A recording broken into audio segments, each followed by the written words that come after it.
Good afternoon. Good afternoon, everyone. Once again, I'm very happy to be here to introduce today's panel dedicated to modernisms. My name is Sofia Gotti, and I'm artistic organizer of the international exhibition Stranieri Ovunque, Foreigners Everywhere. As I hope many of you have seen already, the international exhibition is divided in two major sections, the nucleo storico and the nucleo contemporaneo. The principal mission of the nucleo storico is to reshape perceptions of modernism as a European phenomenon by highlighting the multitude of practices that emerged across the global south. The nucleo storico is comprised of three sections. In one devoted to portraiture, we see how the representation of the body signals not only artistic experimentation, but the imagination of a new subject and citizen in contexts of revolution and radical change.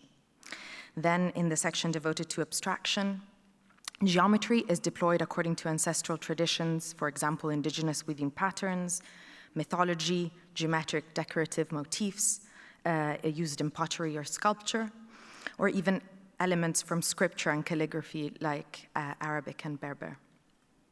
Finally, the third section, titled Italians Everywhere, gathers the work of Italian artists who traveled and became naturalized abroad, developing their practices in Africa, Asia, the Americas, as well as the rest of Europe, with the aim of revealing some of the transnational textures of modernism. So the kind of art we see across the exhibition interferes with the fiction of a universal modernism, of European derivation. And it signals instead a will to defy and reconfigure the enduring legacies of colonialism and its hegemonic aesthetics. Here, modernism is no longer a European export, but a consequence of mass migrations propelled by war, totalitarianism, dispossession, and colonial oppression, which in turn generate vast networks of communication and exchange across and between Norths and Souths. We are proud to present today's panel with speakers whose work has helped shape really our thinking about modernism. In fact, their words are also present in the exhibition catalog. And their research and curatorial work has made it possible for many of the artists that are in the exhibition to gain visibility on an international scale. The first speaker who will be joining us today is Gloria Cortés Aliaga, who is an art historian and curator at the National Museum of Fine Arts in Chile. Gloria is a feminist art historian, and her feminist history of art examines the work of women artists and its role in shaping modernity in Chile. And she's widely studied the sociocultural impact of art on politics. Thank you so much for joining us, Gloria. It is wonderful to have you here.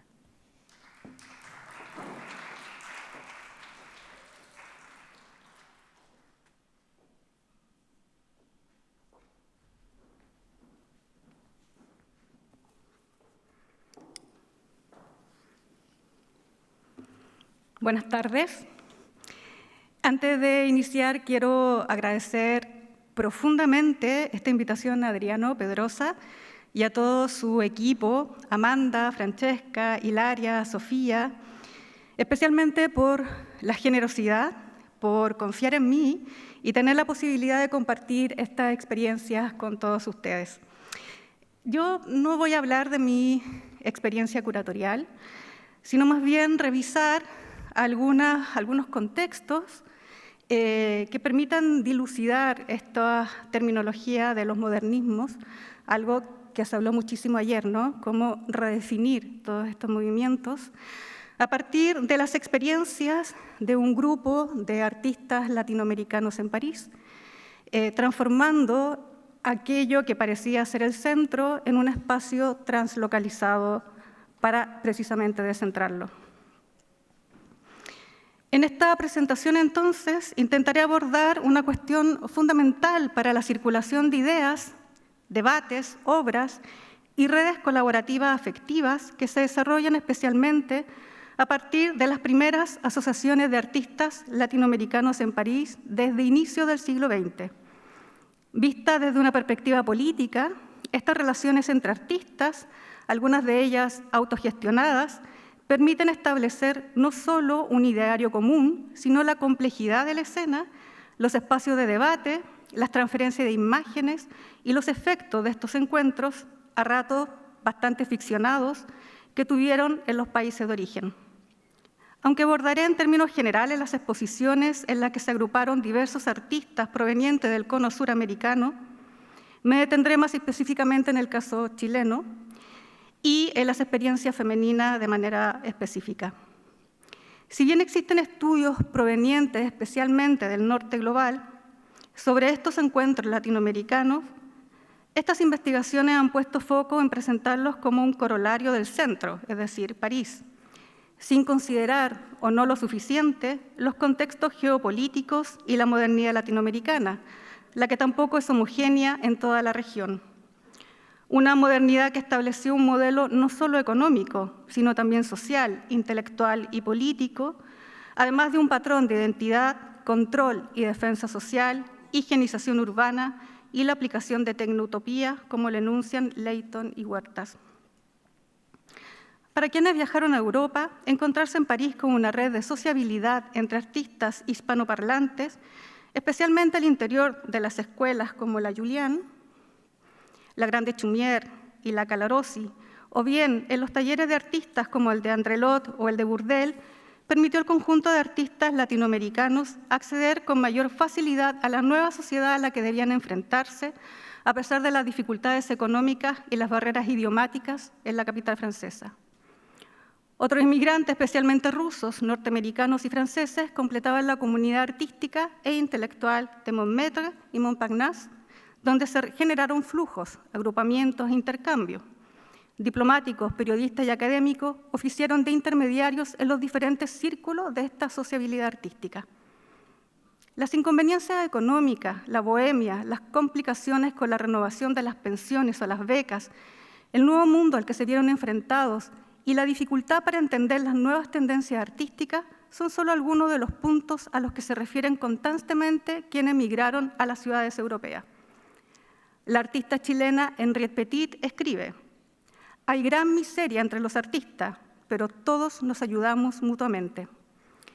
Las residencias parisinas permitieron la unión de este grupo proveniente del Cono Sur, no solo a nivel personal, donde se establecieron relaciones de viaje e interesantes transferencias de imagen, sino también a nivel de asociaciones culturales, entre la que destacó la Sociedad de Artistas y Escritores Latinoamericanos y su Sala Latinoamericana de Bellas Artes en París, liderada por un pintor chileno, Pedro Resca.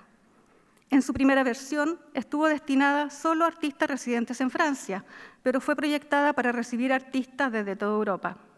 En 1904, Resca escribe a su amigo, el pintor y escritor Miguel Magallanes Moure: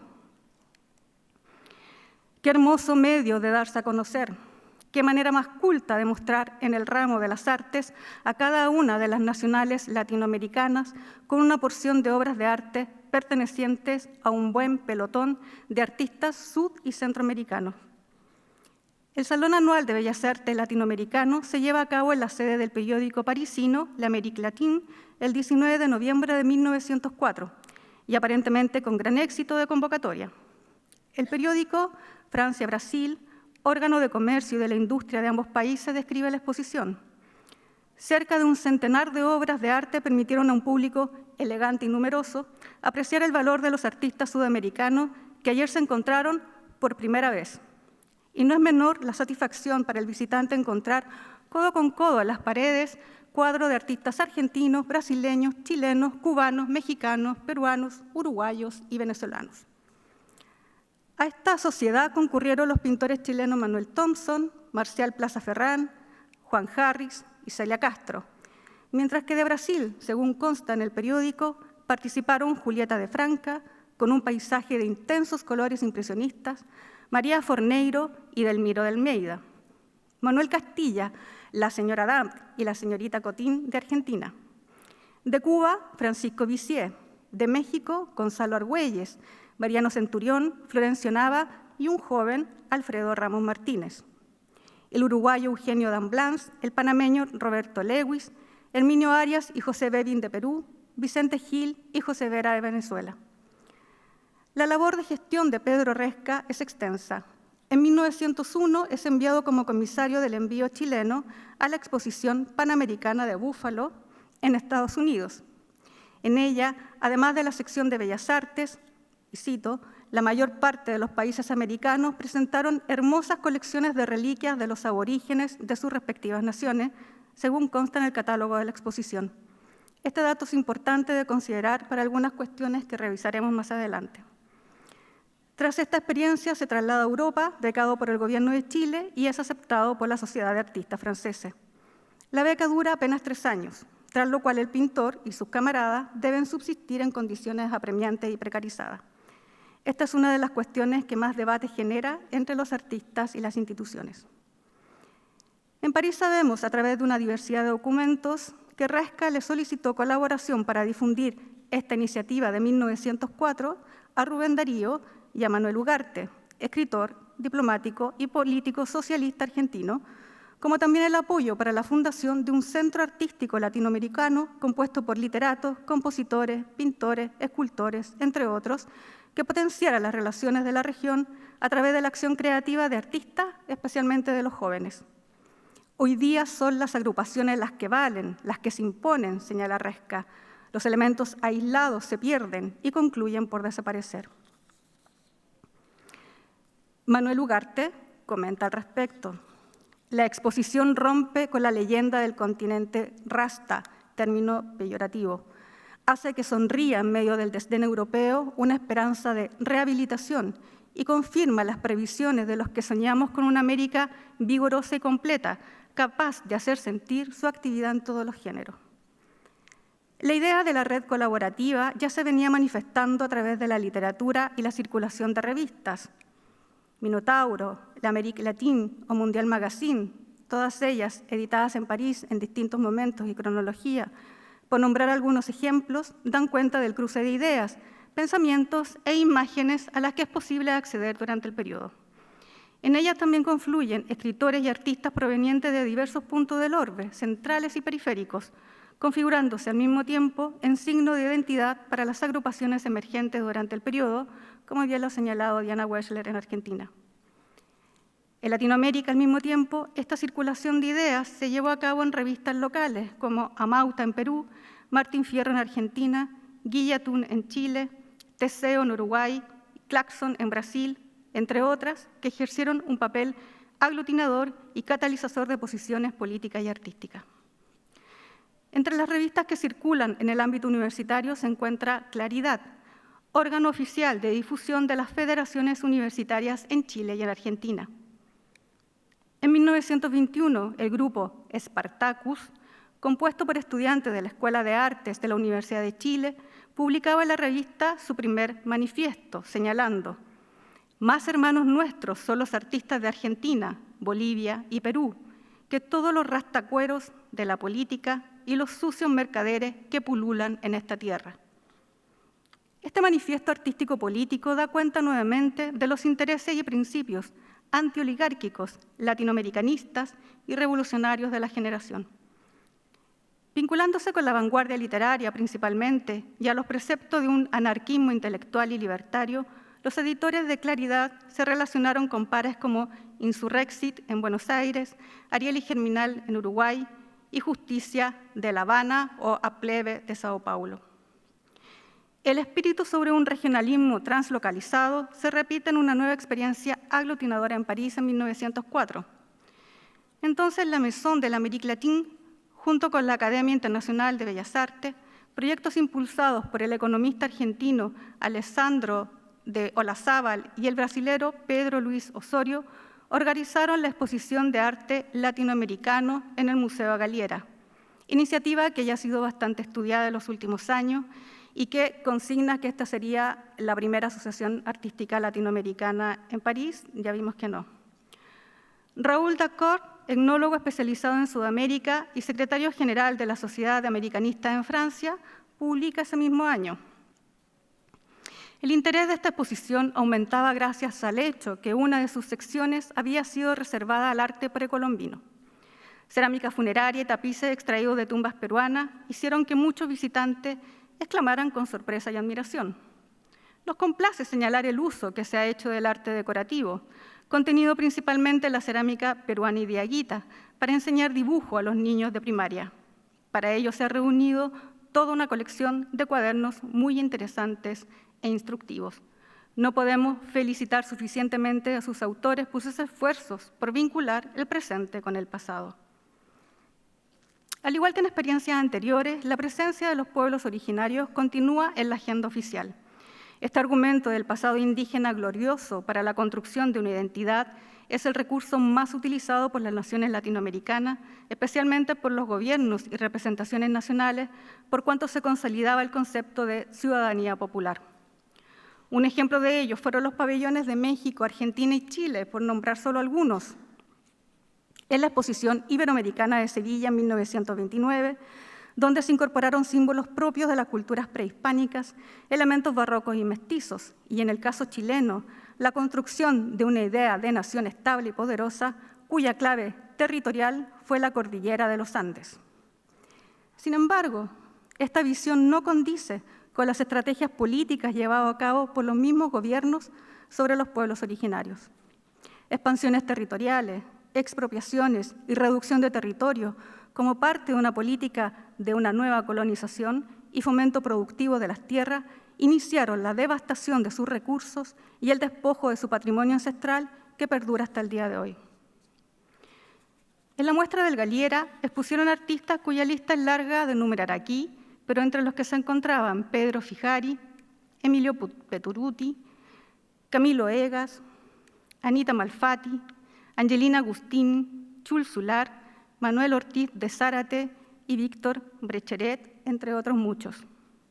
También figuraban arquitectos, artífices de las artes decorativas y coleccionistas, fundamentalmente de arte virreinal y arte indígena, especialmente de Perú y Ecuador, según consta también en el catálogo de la exposición.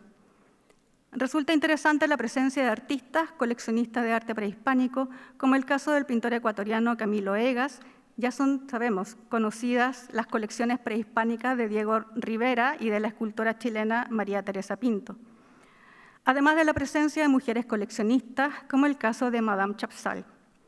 El mecenazgo y el coleccionismo corresponden a las pocas instancias de toma de posición pública de las mujeres de la élite. El rol que jugaron en la conexión entre artistas, intelectuales, críticos de arte y coleccionistas permitió un flujo de relaciones e intercambios que repercutirán también en confluencias expositivas. Eugenia Huichi, una chilena aristocrática y mecenas del modernismo, conecta a la joven escena local en París con Picasso, Juan Gris, Le Corbusier, Robert y Sonia Delaunay, entre otros, y es también amiga de Stravinsky y de Jean Cocteau. Fruto de este encuentro, en 1925 se desarrolla en Chile el Salón de Junio, o exposición de arte libre, creacionistas, cubistas, independientes, auspiciada por el diario La Nación, donde participan los integrantes del llamado Grupo Montparnasse, conformado por Julio Ortiz de Zárate, Henriette Petit, José Perotti y Luis Vargas Rosa. En la exposición también figuraban Picasso, Fernand Leger, Juan Gris, Lipchitz, más los modernos europeos que tuvieron la idea de tener obras en nuestra capital, escribe Juan Emar, principal promotor y crítico de arte del grupo. Su recepción fue variada. Algunos han aplaudido, otros se han reído y otros por fin se han enojado, culmina Emar. El mismo año de 1924, mientras se desarrolla la exposición en el Galiera, una joven pintora y escultora chilena exhibía en la Casa Nancy, en España, su serie Tipos Mexicanos, un grupo de obras realizadas en materiales precarios, pero de significativo valor político.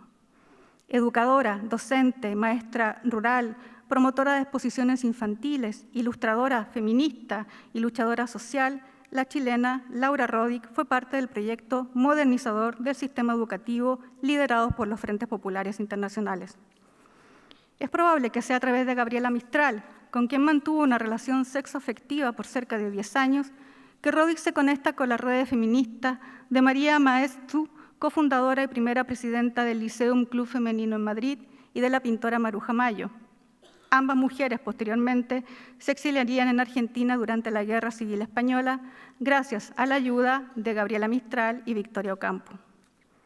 La exposición fue también visitada por la infanta doña Isabel, quien se mostró gratamente sorprendida con las obras expuestas y felicitó con efusión a su autora.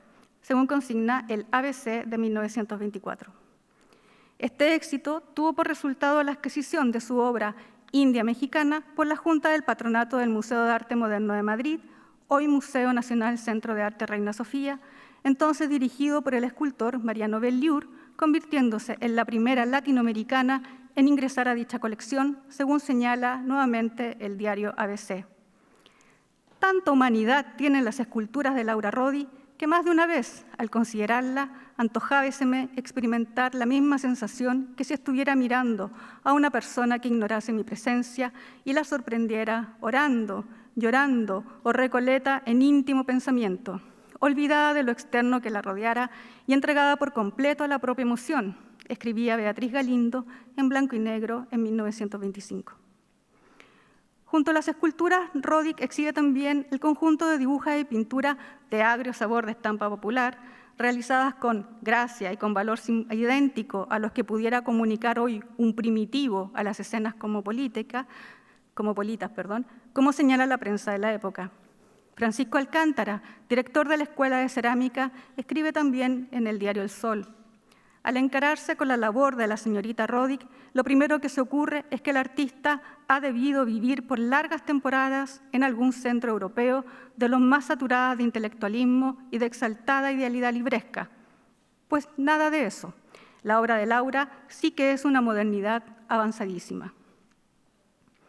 La presencia de Rodic coincidió con la estadía de otras artistas latinoamericanas en Europa relacionadas con imaginarios, forma de construcción y filosofías indigenistas como las peruanas Elena Iscue y Carmen Sacco, la mexicana Lola Cueto y el argentino José Antonio Terry, entre otros, que ofrecían figuras de indios miradas con la austera contemplación del arte, su fatal tristeza, interpretadas de harto diferente modo, pero con un fondo común de melancolía ancestral, como señala el crítico José Frances de 1924. Sin duda, la circulación de la revista Mauta, dirigida por el peruano José Carlos Mariátegui, sentó las bases de una vanguardia social, cultural y política, concentrando los principales debates en torno a la modernidad latinoamericana. En 1926, las brasileñas Tarsila do Amaral y Anita Malfatti exhiben en la Galería Percier y en la Galería André, respectivamente. La mexicana Lola Cueto realiza su exposición individual en la Galería de Renaissance en 1929 y 4 años después, la cubana Amelia Peláez exhibe en la Galería SAC, todas ellas instalando discursos desde la periferia, donde lo exótico latinoamericano permitía crear lenguajes visuales propios, pero también cuestionar el canon, las relaciones de poder y la conformación de lo moderno. En 1929, Julia Codecido exhibe individualmente en su país natal, Perú. La exposición fue cubierta en la revista Mauta por la pintora y escultora Carmen Sacco desde una perspectiva relacionada con el comunismo agrario y la imagen integral de una conformación identitaria mestiza. 10 años después, Codecido vuelve a exhibir, esta vez en la Galería Barreiro en París, donde su obra y el conjunto de artistas latinoamericanos que circulan por las ciudades europeas cargan con el peso de un imaginario indígena trágico, marcado por la conquista y la expansión neoimperialista. Melancolía ancestral o fatal tristeza son, por ejemplo, algunos apelativos esgrimidos por la prensa de la época. El aura de la diferencia o el primitivismo asociado se enuncia también en las obras y tapicerías de Lola Cueto por Andrés Salmón, quien señala que el conjunto del artista se presenta como la última gran esperanza para quienes se han cansado del arte africano. Todos estos temas son abordados por estas artistas desde su triple condición de género, mujeres, identidad racial y cultural, latinoamericanas, y sujetos sociales, no ciudadanas. De forma especial, las mujeres artistas indagaron en las temáticas corporales y la construcción cultural de la identidad femenina. Los matices regionalistas coinciden también con la emergencia de los gobiernos populistas en gran parte de Sudamérica. En el cono suramericano, las políticas nacional populares son desarrollistas, pero no están al servicio de una burguesía nacional. El objetivo principal es la formación de un Estado capaz de superar las contradicciones y los riesgos de estallido de la sociedad, una integración nacional y la defensa de los intereses populares. Perón en Argentina, Vargas en Brasil, Ibarra en Ecuador Ibáñez en Chile son algunos ejemplos, también en distintos momentos y periodos. El general Carlos Ibáñez del Campo instaura en Chile una dictadura antiparlamentaria, antipartidista, además de antioligárquica. Una de las medidas que más nos importan en este contexto es el cierre de la Escuela de Bellas Artes en 1929. La nueva política en materia de educación contempló el envío de estudiantes y profesores como becarios al extranjero, Francia, Alemania e Italia, de manera de potenciar el arte aplicado a la industria para el desarrollo del país, relegando o anulando la enseñanza de las artes a las que considera representantes de la oligarquía.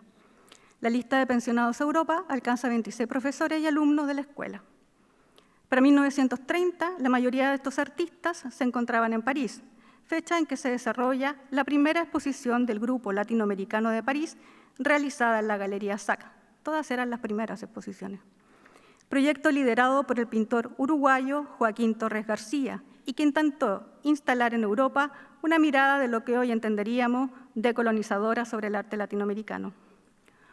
Hugo Barbagelata escribe en el dossier de la exposición: estos artistas provenientes de los países más lejanos de la joven América y pertenecientes a las escuelas más diversas tienen cada uno su personalidad y varios de ellos están influenciados por lo más alto y lo más original de estas civilizaciones precolombinas tan poco conocidas todavía en Europa y a menudo tan caprichosamente interpretadas.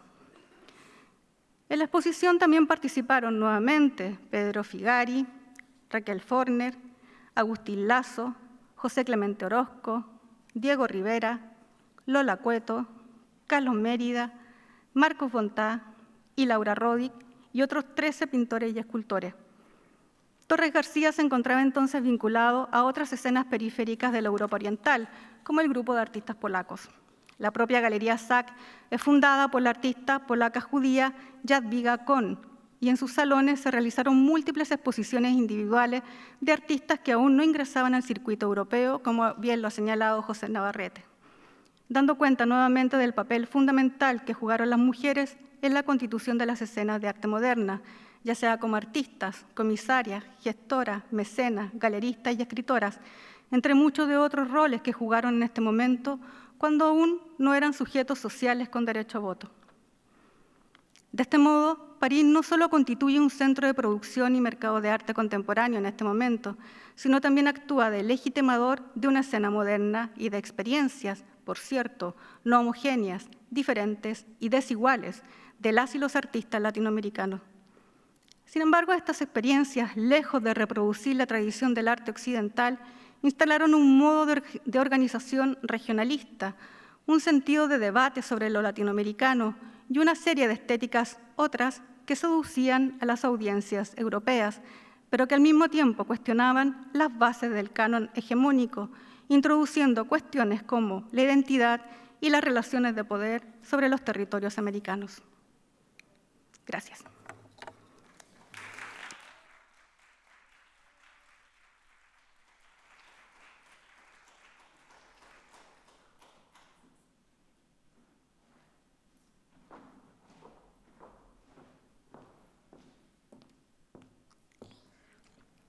Thank you so much, Gloria, for this really rich paper.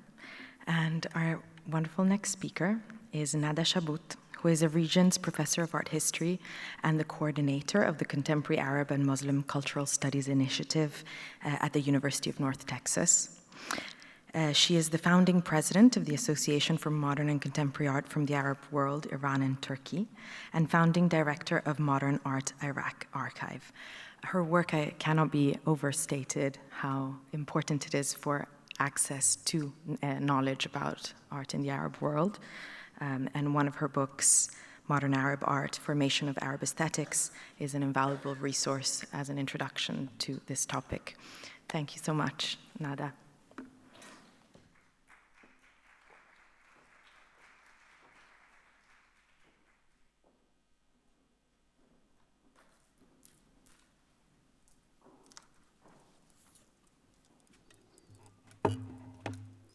I would also like to thank everyone who invited me here, Adriano specifically, and Sophia for all the work, and Liara and everyone else who's done all the wonderful work for getting me here. I am specifically happy to be here at the Venice Biennale to talk about Arab modernism. Also enjoy seeing modernist artists from the global south whose work necessarily, as we've heard also just now, subverts the mainstream canonical historical narratives and allows us to dismantle and reconfigure it. The title of my intervention today is The Challenge of Arab Modernism, because while much has changed within the last 20 years, much still is the same. Oh, thank you. Modern art truly is the art of the age, and its complexity is a result of the complexity of this era. It expresses many things: anxiety, fear, great disparities in most things, human massacres, man's distancing himself from God, and then the new perspectives on everything, generated by modern theories in psychology and other disciplines. Such wrote Jawad Salim in Baghdad in 1951. Arab modernism, or modern art in the Arab world, or Arab modern Arab art, have been topics of much debate. Each, of course, implies a different referent and trajectory, although all do converge at several points. And I have to say that I couldn't resist, sort of engaging in this topic in view of the exhibition and seeing the collective of Arab artists. The challenge to Arab modernism has been both internal and external. Internally, three arguments occupied artists and intellectuals in the Arab world during the second half of the 20th century. Is it an imitation of European art? Is it a continuation of Islamic art? Or is it a renewal that addresses their new realities, that is, local expressions that adapted modern techniques seen as universal? Externally, the main question has been, is it a European modernism that was exported to the Arab world via colonialism and Arab artists studying abroad and was later localized? At some level, both Arab critics and the West were looking for an Islamic continuity to accept it as an authentic Arab expression. This is why, for example, the appearance of the Arabic letter in modern paintings was accepted and celebrated by both as a modern iteration of calligraphy. And I was extremely grateful, Adrienne, for not seeing Rufia work in the exhibition. Nevertheless, by remaining part of the Islamic tradition, their modern production, Arab artists' modern production, was automatically dismissed and distanced from the Western canon as a low-quality imitation of Western art. These questions are about both signifiers, Arab and modernism. I will first address modernism, which is a question, as we see from today's presentations, that pertains to more than the Arabs. There are continually new books unpacking the what and where is modernism, as well as modernity for that matter. Without rehashing the different, equally unacceptable arguments of alternative or multiple modernisms and modernities, modernism remains largely understood as the result of a sequence of major transformations in Europe, and perhaps later in North America, marking it as specifically Euro-American. Consequently, defining modernism in the non-West, post-colonial world becomes a challenge. For the most part, it is seen and taught in colleges as an imposed Eurocentric mode of being that is generally very selective in its applications by the imperialist colonial powers, that at once excludes and renders the non-West as belated and needy, as it equally imprisons it in an incessant cycle of rejection while it tries to belong. Notwithstanding differences between modernity, social transformation in connection to the Industrial Revolution, and modernism, a period style in the artistic practices, both terms remain inseparable within a context that dismisses the non-West in all realms beyond aesthetics. Today's political rhetoric in relation to the current events in the region of the Arab world attests to that.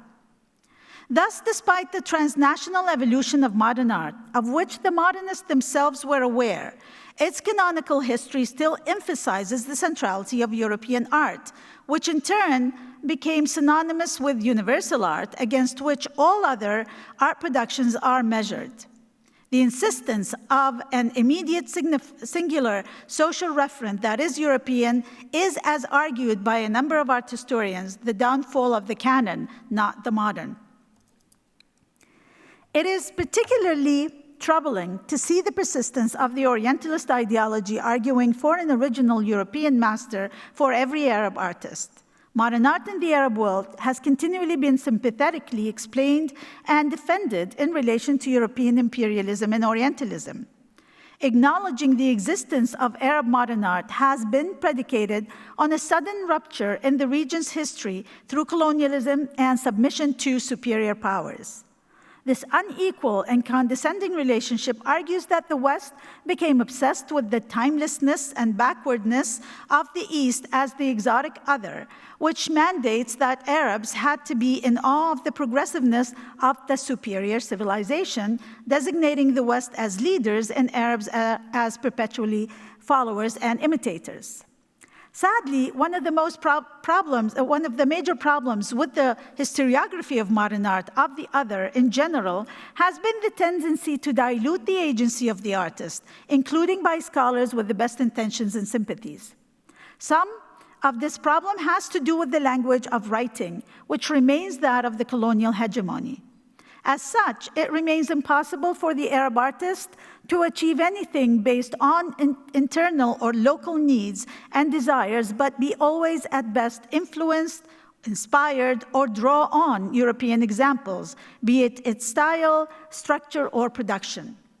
While on the surface it appears to be the problem of the language of writing, clearly it is equally a problem of episteme.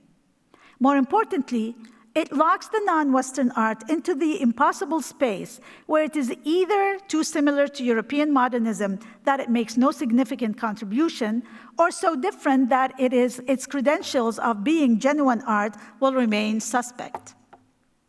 A telling example of how language imprisons us in the racist legacies of the often repeated sentence when speaking about modernism outside of the Euro-American tradition. It says, most people will say, modernism that fuses inspiration from local reality and indigenous sources with imported Western artistic concepts and techniques, end of quote. We never really say that when we speak of Monet or Pollock. By invoking this sequence and reference, we necessarily think of an original and a copy, of belatedness and inequality. But we also end up reifying the artist experience as necessarily different, including from those with whom they studied in European academies. I actually wonder how our international students will today at art schools and programs be discussed in history. It is one thing to reject Western hegemonic methodologies, but another to expect them to be stylistically different than the age they live.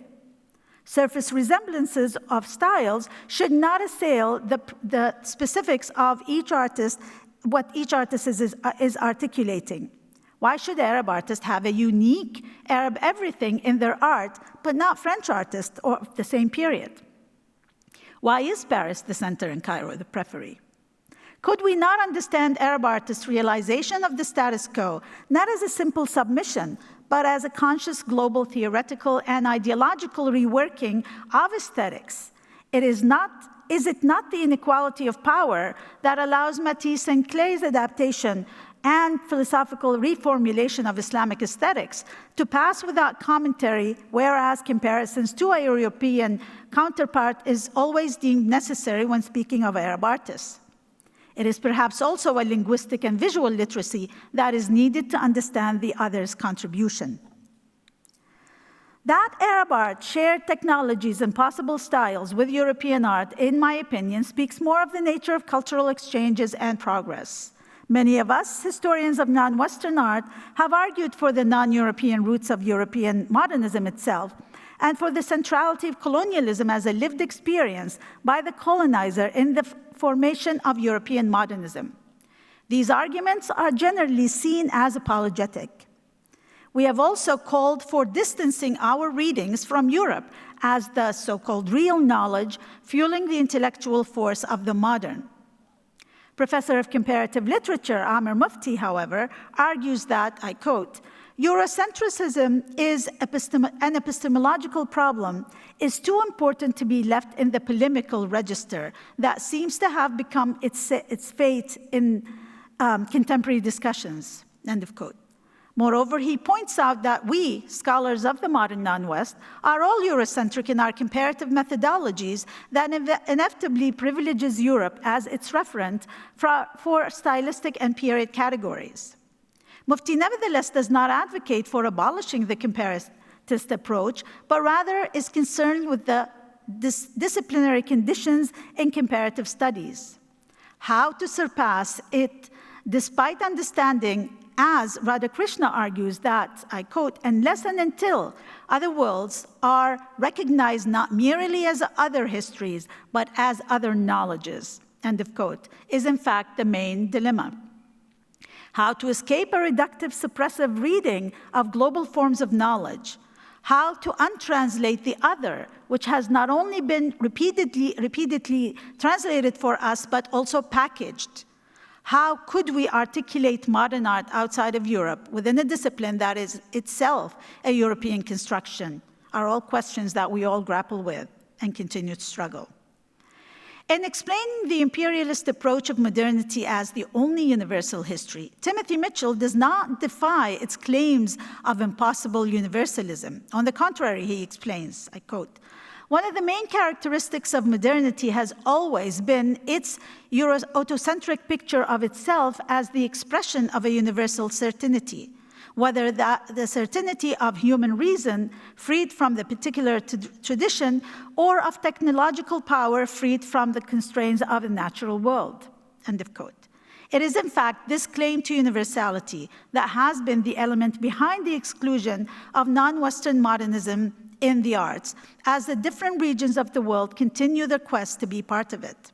Yet, as Mufti argues, I quote, the genuine alternative to this universalism of contemporary Eurocentric thought is not a retreat into the local, into a many localities, but rather a general account of the play of the particular in universalizing process of capitalist imperialist modernity, end of quote.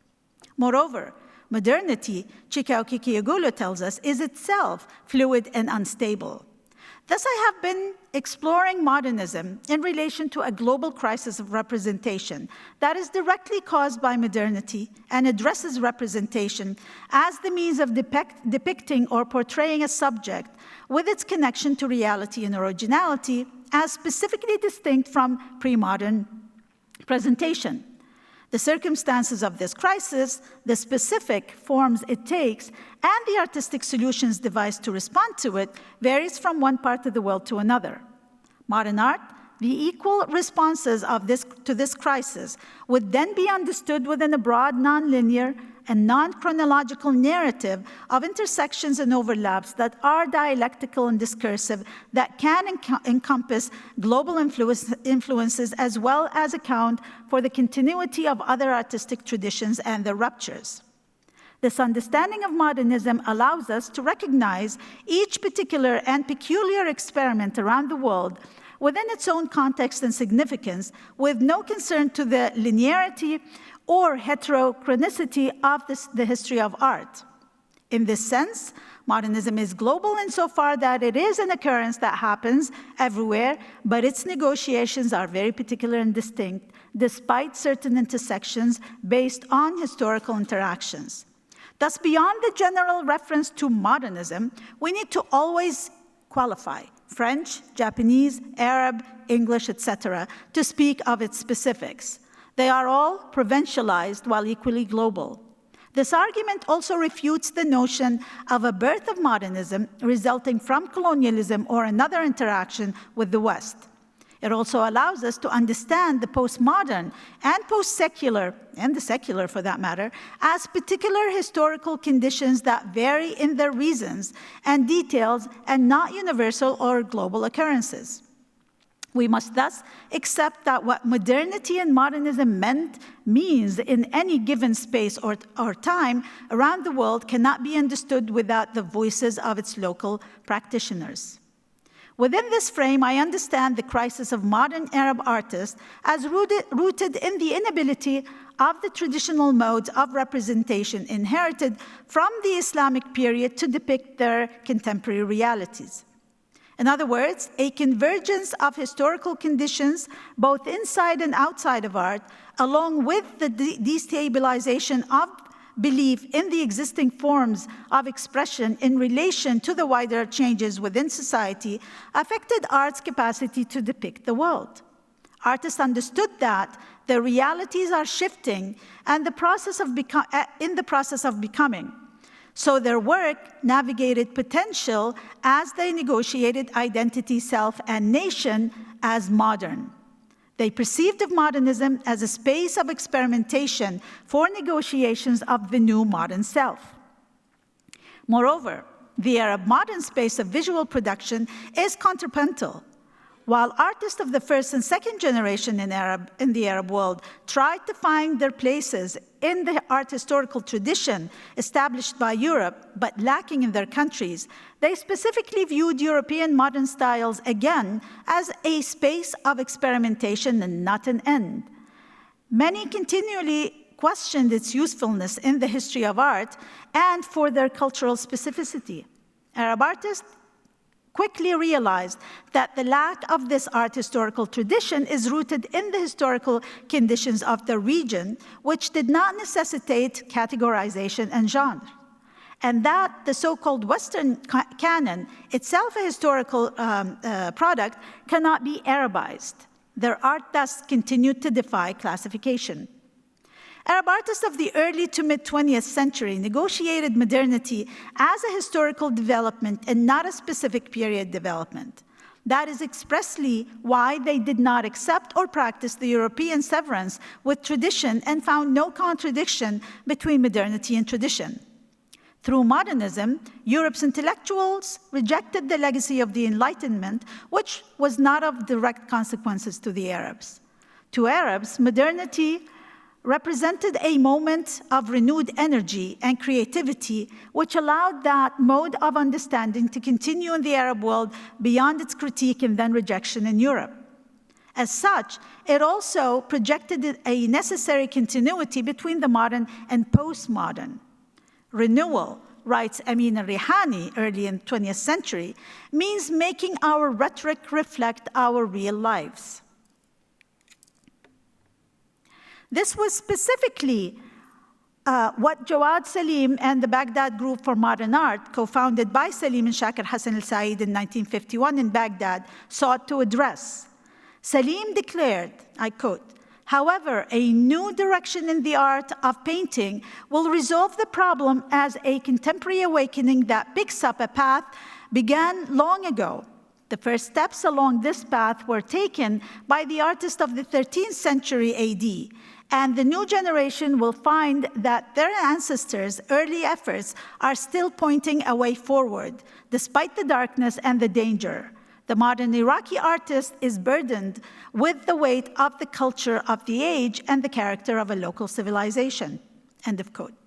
The group's manifesto emphasized and promoted the notion of istilham al-turath, which issued an action of renegotiating heritage to develop a progressive artistic vision, which was historiocultural and modern and capable of expressing what they termed as their contemporary characteristics. Salim's and the rest of the group's main delineation of istilham is seen in the relationship with Maqamat al-Hariri, the Hariri assemblies, the 13th century manuscript, Islamic manuscript. While the text of the Maqamat has been celebrated for its dexterity, the accompanying images are extremely engaging. The most celebrated illustrated copy of the Maqamat, of the manuscript, renowned for its conceptual sophistication, scale, and quality of its images, was calligraphed and painted by artist Yahya al-Wasiti in Iraq, probably Baghdad, in 1237 CE. Al-Wasiti's work came to the attention of the group in 1941 after the reproduction of 5 of its images in a French journal. Al-Wasiti and the images thus served as the main facilitator for the members of the group in forming their theories and aesthetics.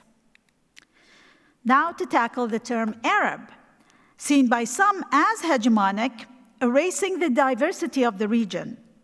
The modern conception of Arab identity has been as a performative meta-category of political or cultural unity, sometimes manifesting as an elective affinity on the part of an artist, and at others as a top-down platform for solidarity upheld by a political movement, party, or bloc. Its mobilization as both an active and shifting identifier, then, has tended to privilege recognizing Arab art. While the notion of what constitutes Arab art remains debatable and unresolved, perhaps an unfinished project or an identity in the process of continuous change and reassessment, the term persists. Thus, while contested and challenged, the existence of an Arab cultural identity can hardly be negated.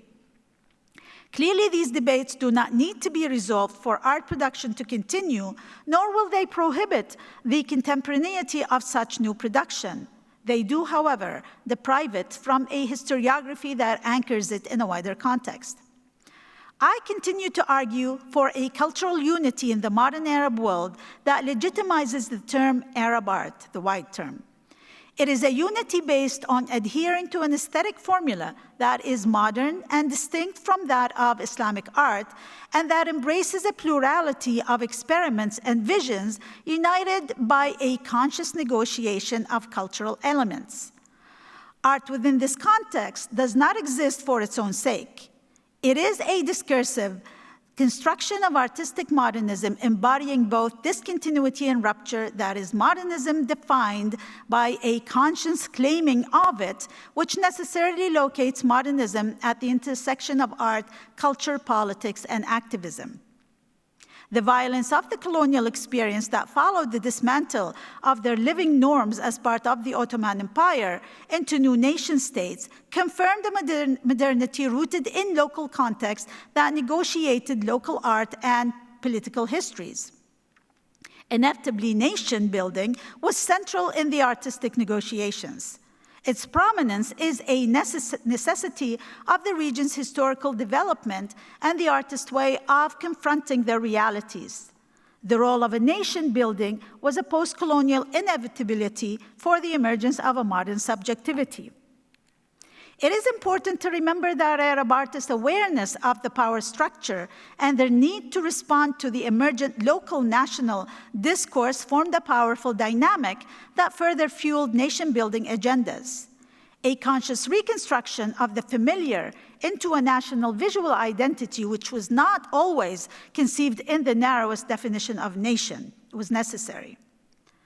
Non-representational art, intuitively proverbial because of the obvious roots in their own heritage, allowed Arab artists to articulate intellectual and visual reconciliations of their present and past, particularly in response to an argument of dichotomy of tradition and modernity imposed by European modernism. Significantly, this argument of irreconcilable opposition between tradition and modernity is still invoked as the reason for the conflict between so-called East and West. Yet one continually sees the meta-language of modernization, as argued by Enwezer, present around the region, declaring it utterly modern and new, particularly in the Gulf today, the Arabian Gulf. Ultimately, an argument for imitation or continuation misses the richness of the visual production and forms of self-expression by a large part of the world that seems to be invading the banality of global existence. Certainly, new scholarship based on primary sources that are communicating the voices of the 20th century Arab artist is forcing us to reevaluate the simple linear narrative that project and impose encounter with modern art via colonialism and thus an inherently natural reaction of copying. On the contrary, accounts of individual and institutional efforts at building a discipline regionally historicizes the role of the visual arts in informing critical cultural debates in the region throughout the 20th century and explores the role of the visual arts as a cultural agent of production through analyzing its role in the construction of national, though cosmopolitan societies in key capitals.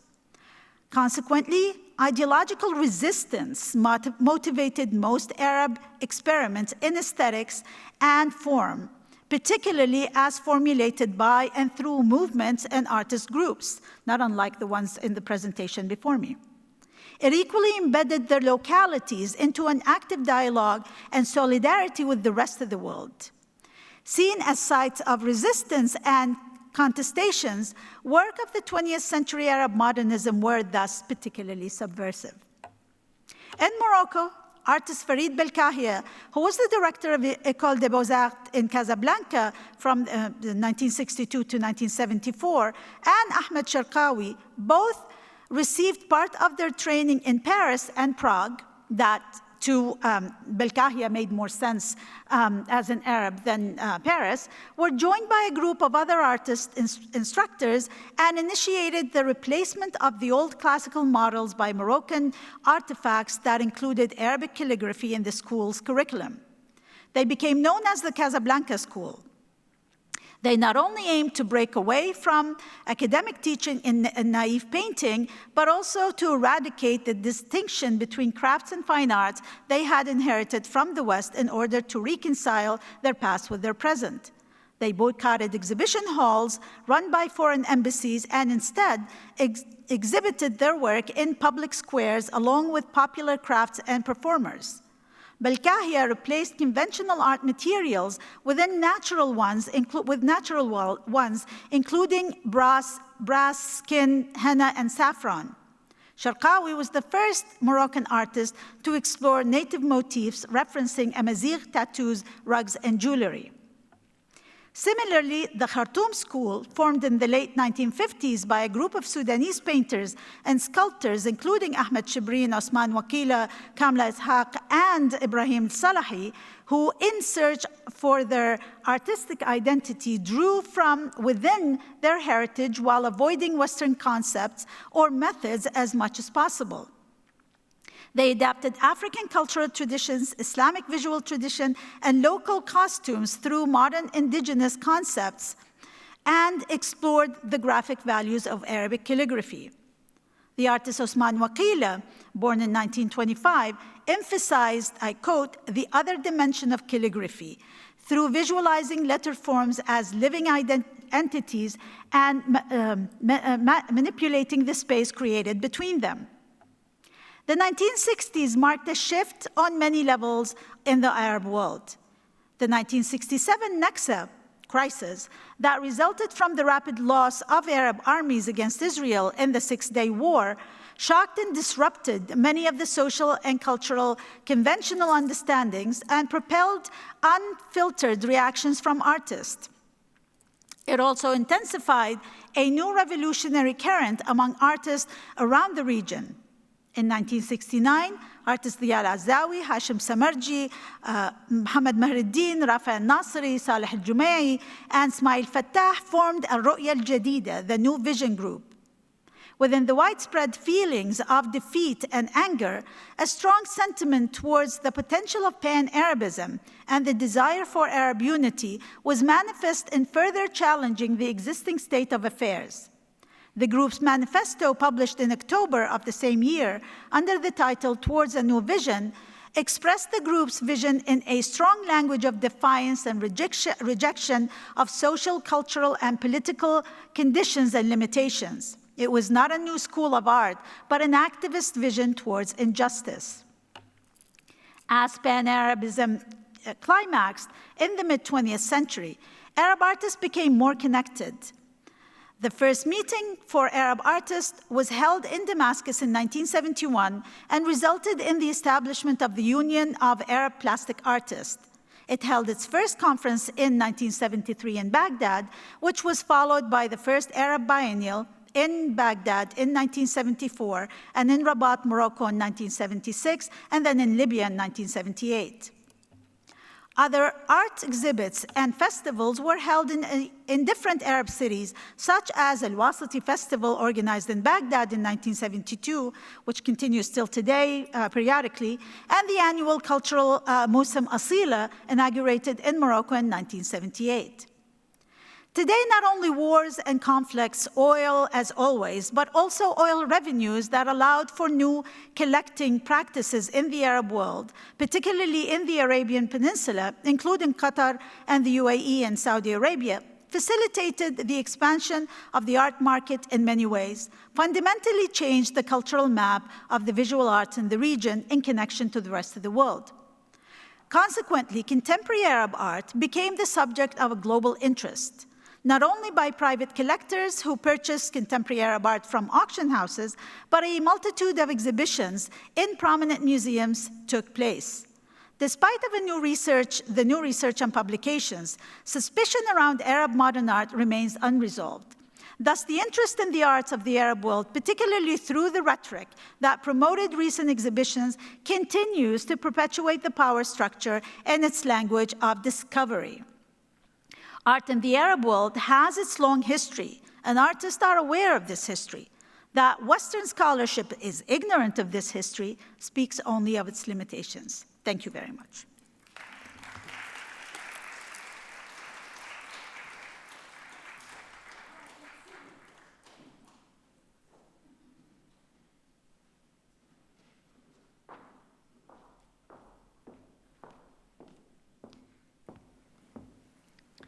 Thank you so much for that contribution, where we saw so many works in the Nucleo Storico being brought back into the auditorium, which was amazing. Our next speaker, I'm very pleased to present, is Devika Singh, who is an art historian and curator, specializing in modern and contemporary art, with a particular emphasis on art in South Asia and the transnational history of modernism.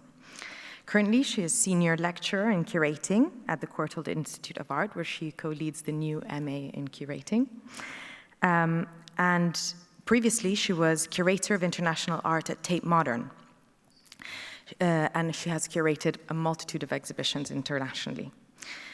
She is also the author of the recent book, International Departures, Art in India After Independence, which came out in 2023. Thank you so much for joining us, Devika.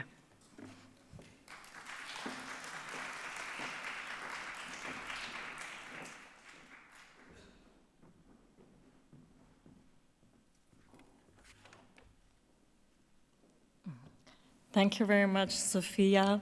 Good afternoon, everyone. Before I begin, I want to thank Adriano and Sophia again for this invitation, as well as the team of the biennial for making these meetings on art possible.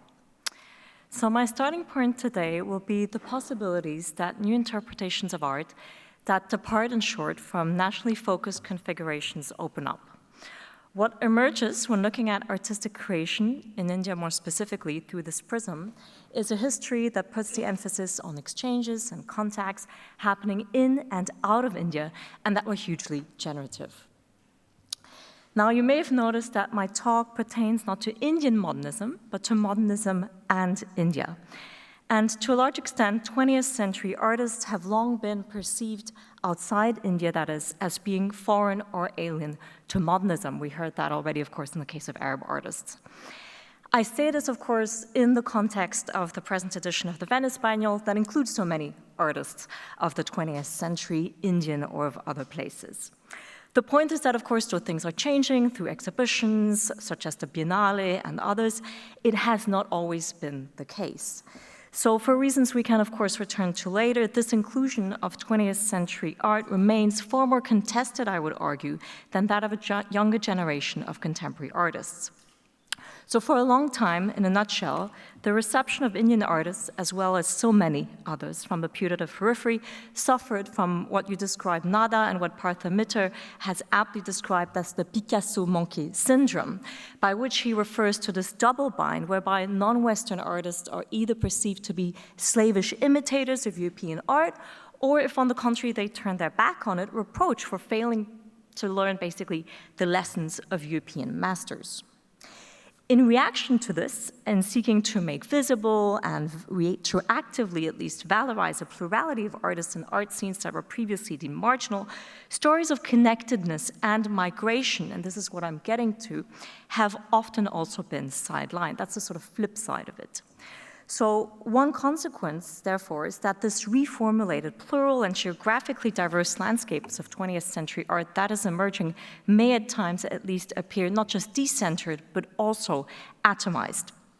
What's at stake in order to move away from this atomized landscape, I argue, is to articulate specific art scenes not just with each other, but also with the acclaimed centers, say Paris, London, or New York, if only by virtue of remaining, at least for some time, places of career building and artistic legitimization. In my work, I therefore consider Indian artists as belonging to a history that was at the same time connected and unequal, and whose hierarchies artists sought to unsettle. So associated to this is the need to give its full due to the experience of exile and migration that has been so central, as we know, to modernist creation across the world, while not diminishing the power, in the case of India, of post-colonial nationalism.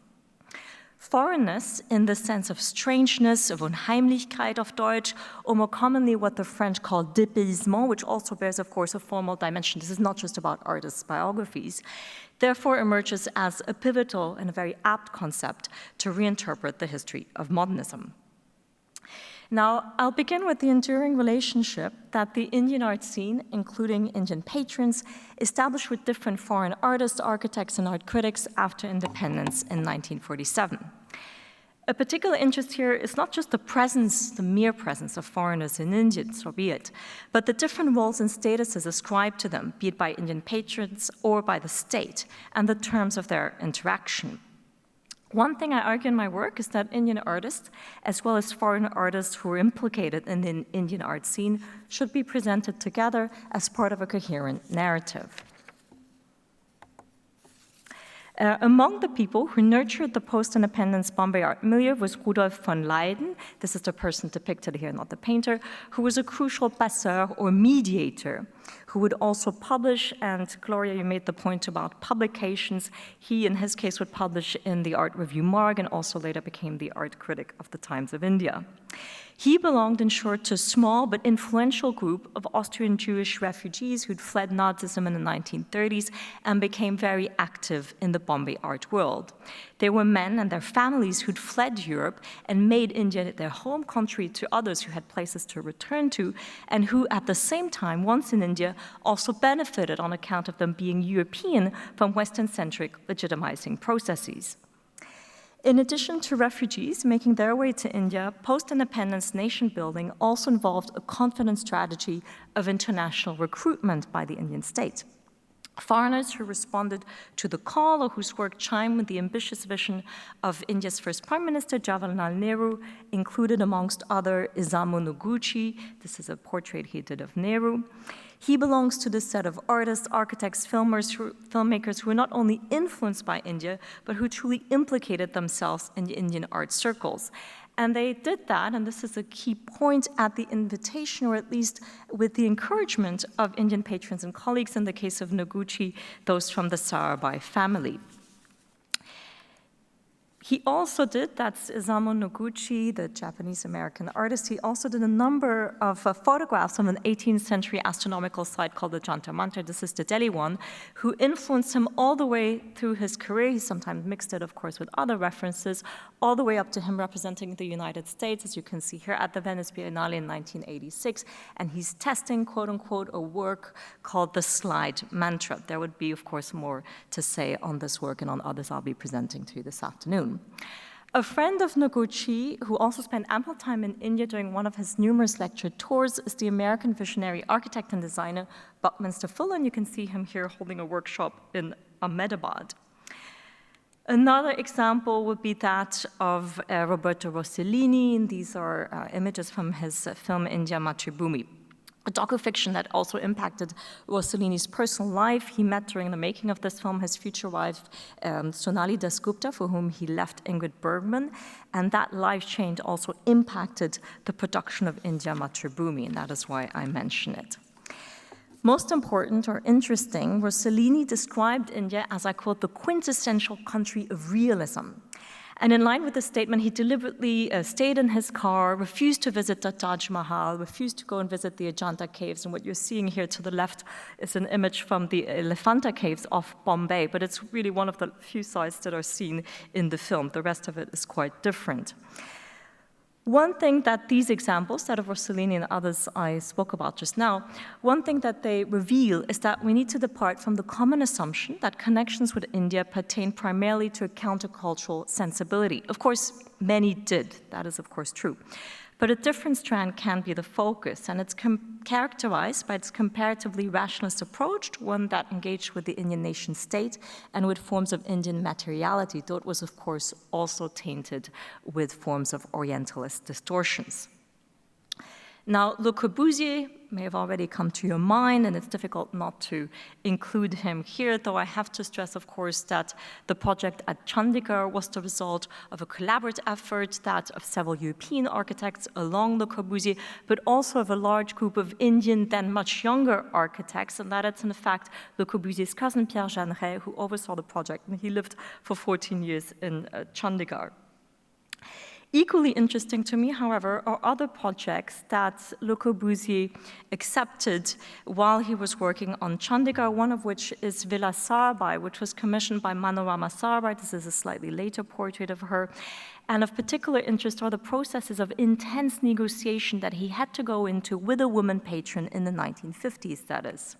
This is an image of the villa, and it's this instance, as well as so many others of frustrations, of dead ends, of projects that were proposed but didn't happen for foreign creators, that is, emphasize how much Indian patrons, commissioners, and colleagues influenced the degree of success of foreign creators in India. It's true, of course, disproportionately so for architecture and film, but not just. Now, at the same time, when foreign creators were making their way to India, several Indian artists were making the reverse trajectory and immersing themselves in the Paris, London, and later New York art worlds. With individual artists, I should add, also spending significant time in Warsaw. That was the case of Jagdish Swaminathan, or in Mexico City, that was the case of Satish Gujral. This is just to give you a sense of the plurality of places that informed Indian artistic development, and that is, of course, very much along Delhi, Bombay, Calcutta, and other sites in India. Here you see a portrait of Francis Newton Sousa, who's exhibited in the Biennale, that is this edition of the Biennale, and also of Raza next to him with a work on the bottom called Eau de Cagnes, which is today in a private collection. Now, why, you may ask, did Indian artists soon after independence, so soon even after independence, choose to leave, and if many would only spend a few years, sometimes less, abroad? One of the reasons for this is that by the late 1940s, Indian artists were acutely aware of the biased nature of colonial art education, which had been based on academic realism, and actually not really on the most adventurous art that was actually being made in those years in Paris or London.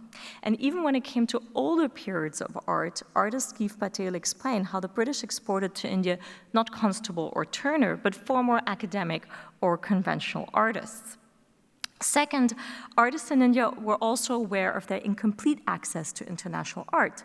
This knowledge actually came from the circulation of international art in Indian art magazines. I named some earlier, the presence in India of the European mediators such as Rudolf von Leyden, and the increased number of international art exhibitions, though these were, at least in the 40s and 50s and pretty much until the late 60s, primarily those of prints and reproductions. So one could argue that it was actually the vibrancy, the dynamism of the Indian art milieu of the 1950s that made artists aware of the biased or incomplete nature of their formal art education and of the colonial institutions they inherited. So artists such as those of the Progressive Artists group, these are three of the artists of that group, were attracted by the uncertainties of modern life. But the original artworks that they were very much dialoguing with often remained out of sight. And this created a feeling of discrepancy, something that the Mexican writer and also later supporter of Indian art, Octavio Paz, as a diplomat, he would be posted in Delhi, recalling his own experience as a young man in Mexico City, would describe in 1991 as, I quote, the time lived by others. That was, in his view, that of New York, Paris, and London. Likewise, many Indian artists seized opportunities to leave for the metropolitan centers that had nurtured European avant-garde movements and also became later on places of third world mobilization. These cities just fostered a form of proximity between anti-imperial groups and individuals who may otherwise not have come into contact, including, and that's important for South Asia, across the India-Pakistan divide and can't be forgotten elsewhere. There could be parallel to be drawn with Latin American artists in the interwar period, of course. So among artists who came to Paris, Indian artists who went to Paris more specifically, we have Ram Kumar, exhibited in the Biennale Arte. He was one of the many international artists who attended the studios of André Lotte and Fernand Léger. This is him in his studio in Delhi. He does 2 stays in the 1950s in Paris, and this portrait was taken between these 2 stays. During his time in Paris, he would join the French Communist Party, and he also used his time to meet and interview a great number of writers, including the French poet Louis Aragon, the Chilean Pablo Neruda, as well as Brazilian writer Jorge Amado and Mexican painter Rufino Tamayo. This is just to give you a sense of the broad spectrum of encounters made in Paris, very much, of course, at his initiative. When speaking, these are works he would do even on his return to India, but keeping to titles in French. When speaking of artist studios, Stanley William Hayter's Atelier 17 stands out as a studio in which the Indian artist Krishna Reddy rose to directorship in 1964. Here you can see some of the experimentations that Reddy did with a new form of color printing. He referred to it as color viscosity. Like Reddy, the artist Zarina also experimented in printmaking, including at Atelier 17, while living in Paris in the 1960s. What's of particular interest, however, is that she would continue attributing a very important role to the city of Paris along other cities, which I'm not discussing now, later on as her work became increasingly connected and concerned with the notions of belonging. In the case of London, Vivan Sundaram very much attributed his political awakening to his time in London. These are works he made the year he graduated from the Slade. The work to the left is titled South Africa, as you can see, and to the right, May 68. And they're part of some political work, but also pop-inspired work that he made at that time. Like Sundaram, many Indian artists took advantage of their presence in foreign metropolises to develop their own artistic and intellectual curricula, way beyond what they were taught in these art schools, participate in political agitation, and create lasting alliances. In the case of Bhupen Kakar, another artist exhibited in the Biennale Arte, this experience was also laced with a form of lucid ambivalence, and this pertains not just to him being, as you can see, slightly mocking or critical of a form of monotonous British everyday life. This is what you can see here in Man in Pub. Kakar more pointedly recognized the importance of his second stay in the UK in 1979 for his coming out just afterwards as a gay artist. But he also placed the reception of gay love in India in the longer history of colonialism. So though he enjoyed, this is what he himself said, this is not my projecting, the relative acceptance of homosexuality in the UK, that is in comparison to India in those years, the artist stressed how the legacy of British colonial laws and the wider impact of colonialism on Indian society had reconfigured India's relationship to sexuality, which in his view used to be far more open before. In addition, in terms of their artistic experience, the ubiquitous presence of Indian art in British museums further emphasized the complete access that artists had to their own confiscated material past. This is at a time when no real equivalent existed in India in terms of museums and artistic infrastructures. Ghulam Mohammed Sheikh, as an example, mentions how the encounters of original artworks, historical painting is his case, very much changed his perception of Indian historical painting, except it happened in London. A similar experience happened in Paris, where Indian artists discovered in their case at first hand not their own art, but the non-Western sources of European modernism when they visited museums like the Musée de l'Homme and discovered its collections of African art. In addition to London, Paris, and also New York, which I don't have time to go into, a number of Indian artists also took up opportunities to travel to the Soviet bloc. The main difference in this case, however, was that the itinerary of the travel, at least in the USSR itself, and the level of peer interaction was very much controlled by state officials. So when looking at the visual arts through the ideological framework of the Cold War, one may actually ask if the cultural competition of the Cold War was actually instrumental in exposing Indian artists, that is in a non-aligned context, to a far greater degree of competing artistic currents than may otherwise have been the case. So we need to open up beyond modernism from that perspective.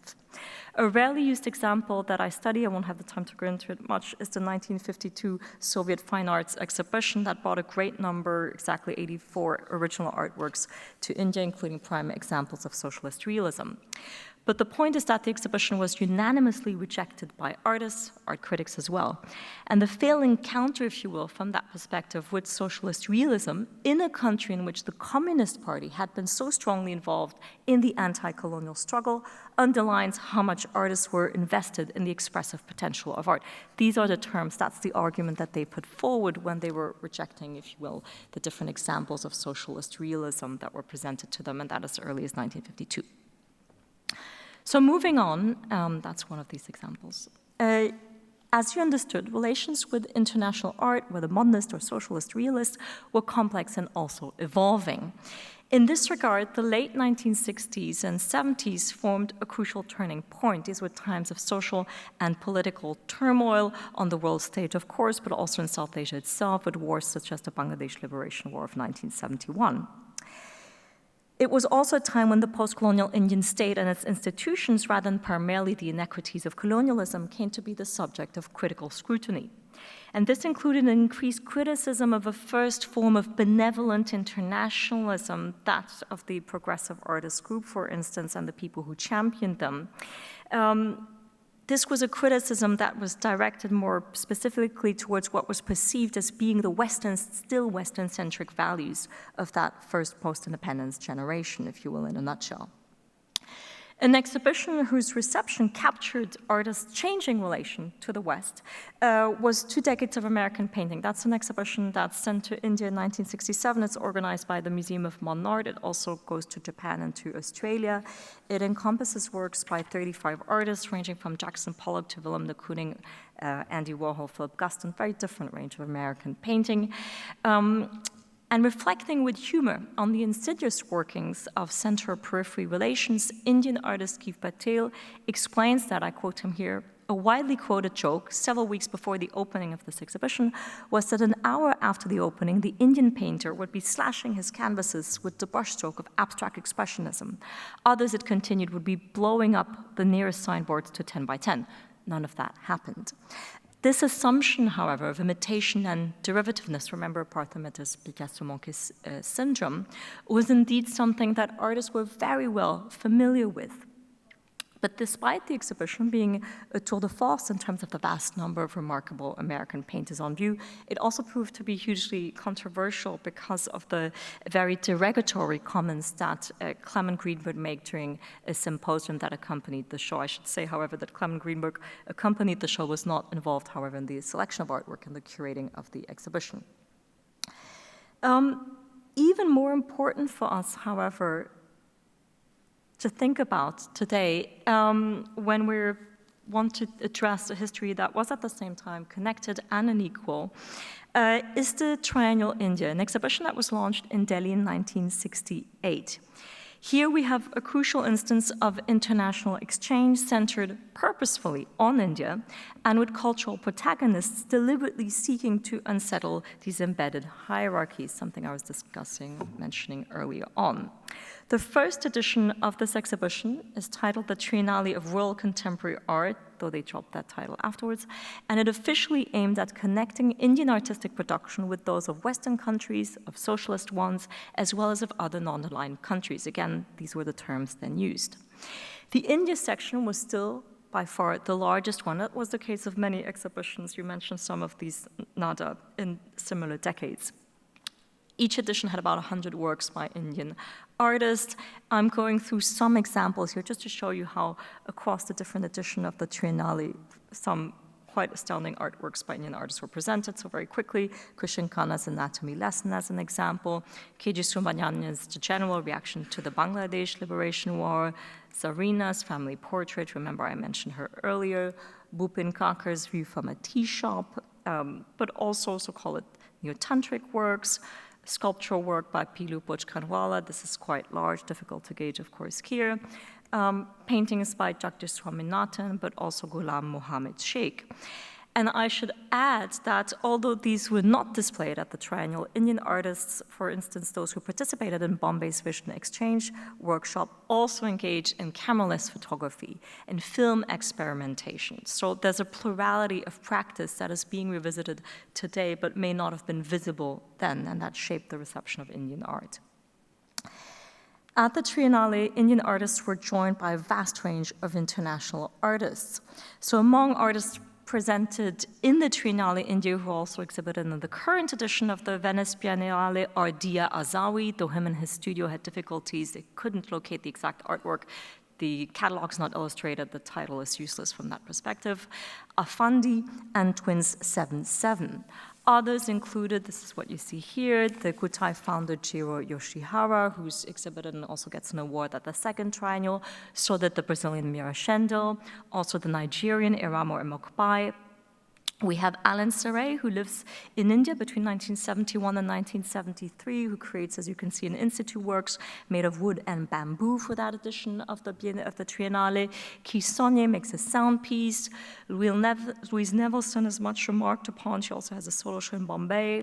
Howard Hodgkin here exhibits on 2 occasions at the Triennale, but also, I'm trying to go back, Sam Gillian, though there would be things to say, of course, about the way it's installed, but also Marwan, the Syrian painter, who's representing West Germany, where he then lives in the 4th Triennale. And I could go on.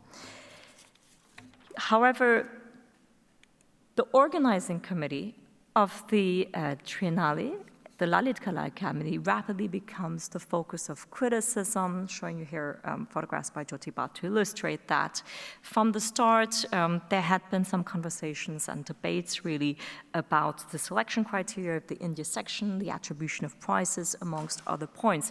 And this eventually culminates in a group of artists boycotting the biennial and organizing instead a short exhibition called Six Who Declined. It's quite declamatory and self-evident title, Six Who Declined to show at the triennial. Now, however, with hindsight, today that is, the Triennale has come to be re-evaluated by a number of Indian artists and critics, but not only, for the unique opportunities it afforded then to bring such a vast range of art and artists together in India, something that has rarely been matched since, and that we're perhaps returning to today in different places of the globe, however. So to conclude, I would say that it is crucial to bring to the fore key moments of intense international engagement in order to truly decenter the history of modernism. What will emerge is a reconfigured history that sheds a primarily national perspective and instead follows multiple lines of exchange. These illuminate a plurality of artistic practices that deserve full attention, not so much because of their place of origin or making, but because of their visual complexity, as the work of so many artists presented in the historical nuclei of the present Venice Biennial attest. Thank you.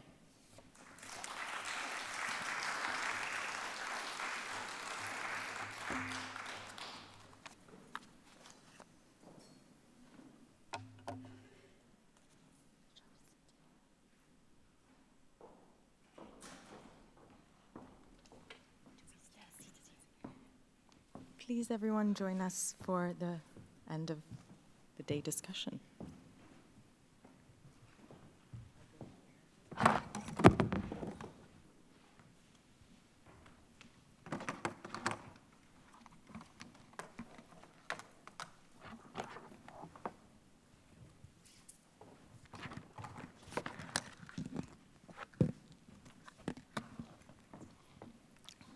Well, what can we say? Thank you so much for these amazing presentations. We were taken around the world to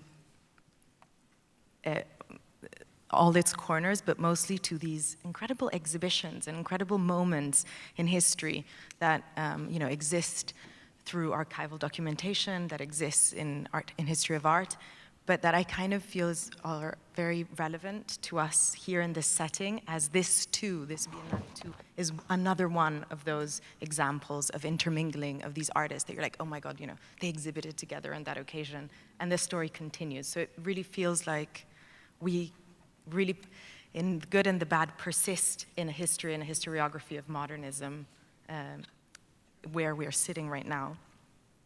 So, as you were saying in your presentation, you know, not much has changed.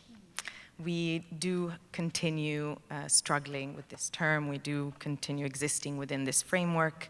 And labels have been really an important discussion throughout the meetings on art, but also in the Biennale.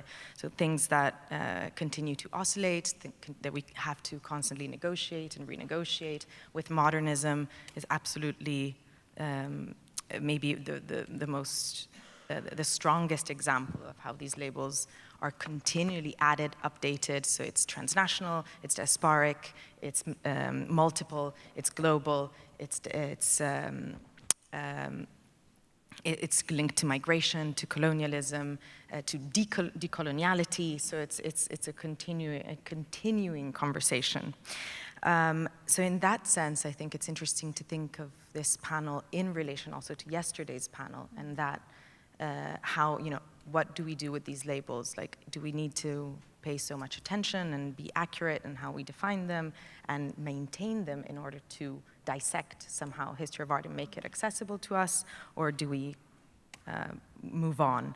And one thing that I think is very interesting, so picking up from actually Lynn's question connected to biography, is another one that is so interesting, because modernism, as your presentations showed us, is not necessarily just connected to transnationalism, to diaspora, to exile, and migration, but also to three very important aspects which are much more linked to maybe a different kind of personal history, like ideology, so everything connected to, you know, moving because of your political beliefs, to privilege, so also the ability to go places and buy art and support artists, etc.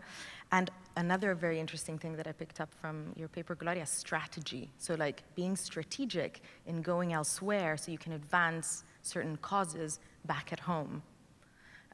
So also that is an interesting thing that I wanted to pick up on. And in that vein, so in thinking about strategy, also connecting to tomorrow, and the idea of modernism also being something that can be anti-hegemonic, or that has been anti-hegemonic, looking at how it takes on a completely different meaning when it's women artists, queer artists, who are weaponizing it and turning it into something different. So again, like the other days, I have one very open question for you that has several follow-up questions. But really, because all of us here are not just art historians, but also curators. So what is the biggest challenge in exhibiting modernism for you? Wow.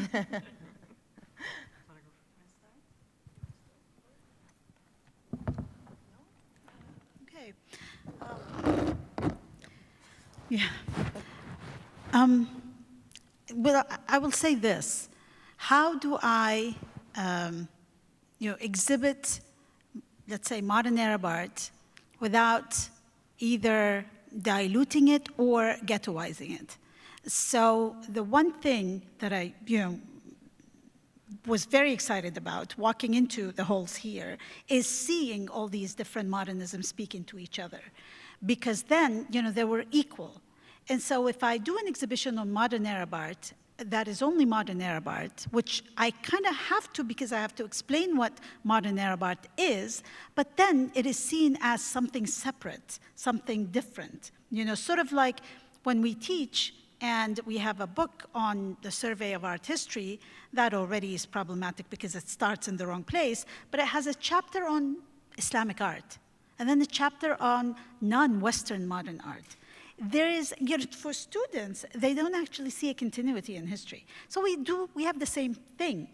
I feel that I would like to exhibit, I'm happy about all the initiatives in museums where they're mixing, and they're integrating the art, but at the same time, there's a fear that then no one will ever know what that is, that the comparative with the European will continue. To me, I think that's the hardest thing.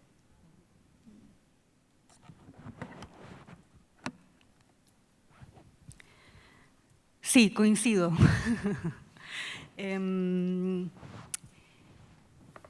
Yo he exhibido algunas obras, ¿no? De estas confluencias, especialmente de mujeres modernistas, de posguerra en particular. Y me pregunté muchas veces cómo exhibíamos a estas mujeres considerando, bueno, lo dije muchas veces durante la presentación, que eran mujeres que aún no tenían el derecho al voto, no eran consideradas ciudadanas, no tenían voz pública para disputar ciertos espacios. Y luego me di cuenta en el trayecto de esa exposición, en donde invité a otras historiadoras del arte latinoamericanas que habían estudiado a esas artistas, y no apropiarme yo de ese discurso, que había una historia que no habíamos contado, todas juntas, ¿no? Que las artistas habían conocido en los mismos lugares, que habían transferencia de imágenes que no estábamos mirando, que habían historias en comunes. Muchas de estas artistas participaban en movimientos feministas en 1930, por ejemplo, y esa historia la estábamos contando por separado, algo de lo que me di cuenta ahora también, que confluían había muchas coincidencias de historia y perspectiva. Y luego también, como curadora de un museo nacional, en mi caso, después de muchas experiencias en donde hemos intentado deconstruir esas historias y contarlas desde otros lugares, especialmente en la última experiencia curatorial, en donde hubo una polémica y una crisis mediática por disponer las obras de una manera distinta a lo tradicional, ¿no? En mi caso le saqué los marcos, por ejemplo, a las obras. ¿Cuán dispuestos están los públicos de nuestros museos a recibir esa deconstrucción de paradigma de ciertas historias, como tú bien lo dices? ¿Cuánto pueden entender si hay cientos de años, ¿no?, en donde se nos ha metido en la cabeza, incluso a nosotras mismas estudiando historia del arte, esta visión occidentalizada y el aprendizaje del centro, ¿no?, como hito eclosionador de experiencia en nuestros países? Y yo creo que los públicos no están tan dispuestos, o al menos por ahora y tal vez en unas generaciones más adelante, de recibir estas propuestas desde otras lecturas más críticas probablemente.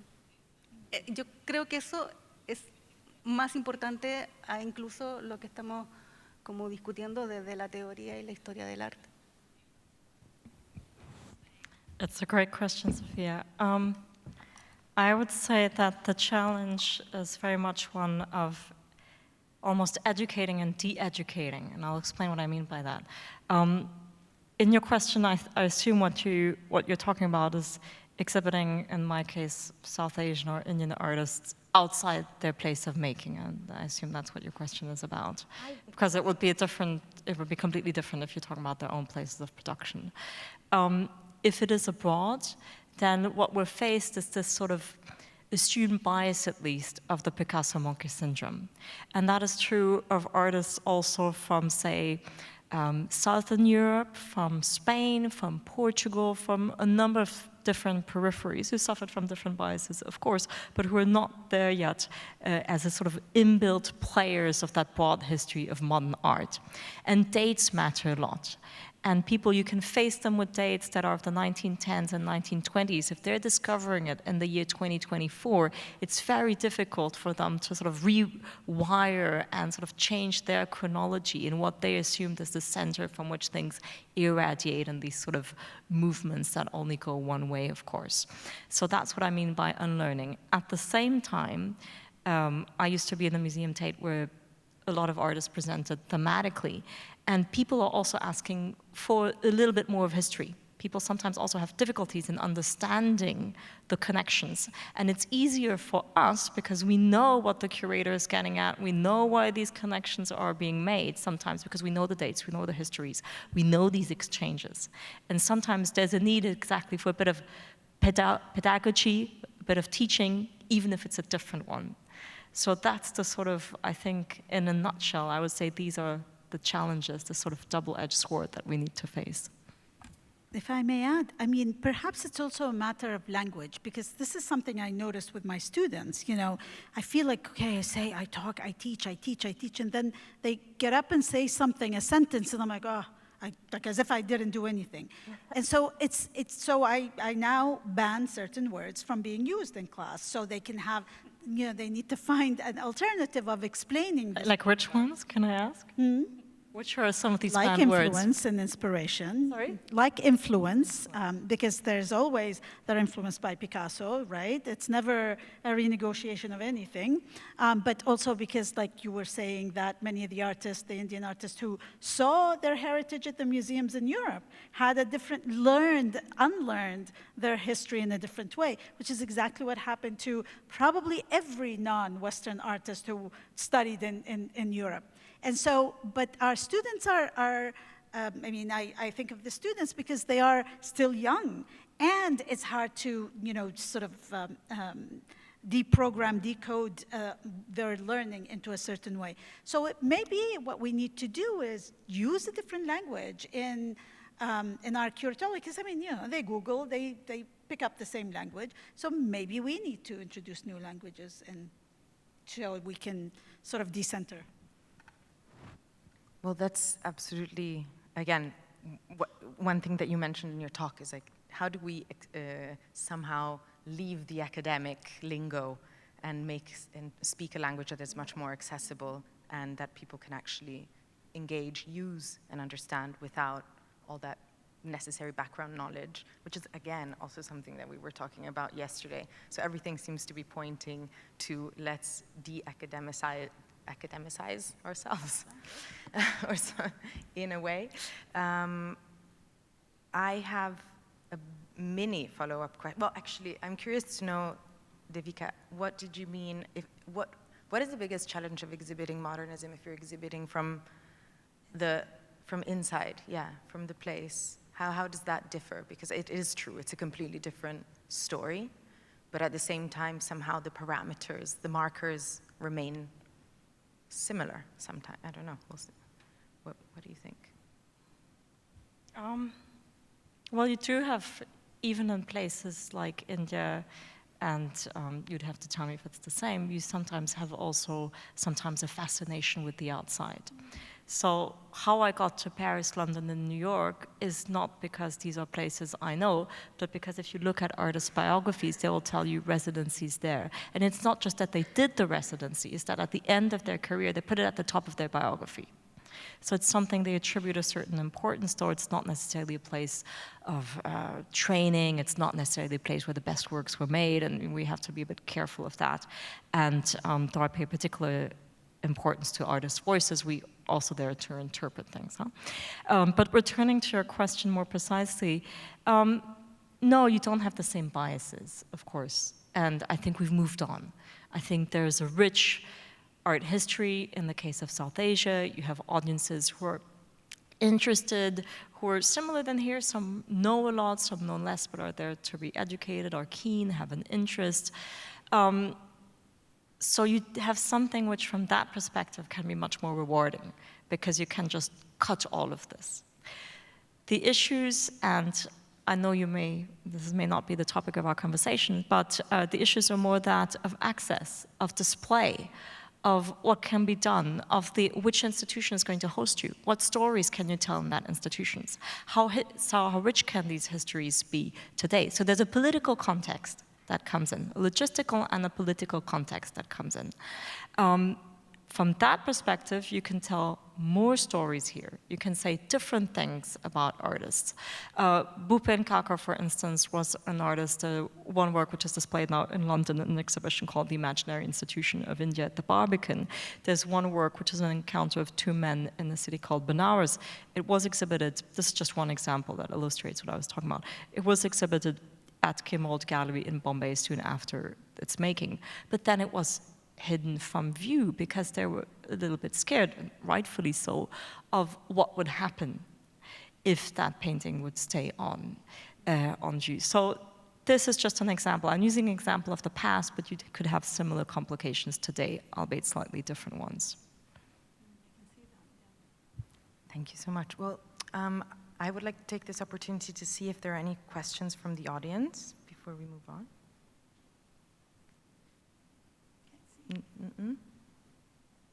In that case, I have another teeny tiny follow-up questions, unless you have questions for each other. I actually have an interesting remark, because you were talking about the exhibition with the Soviet Union at the time. You know, in 52, you said in India.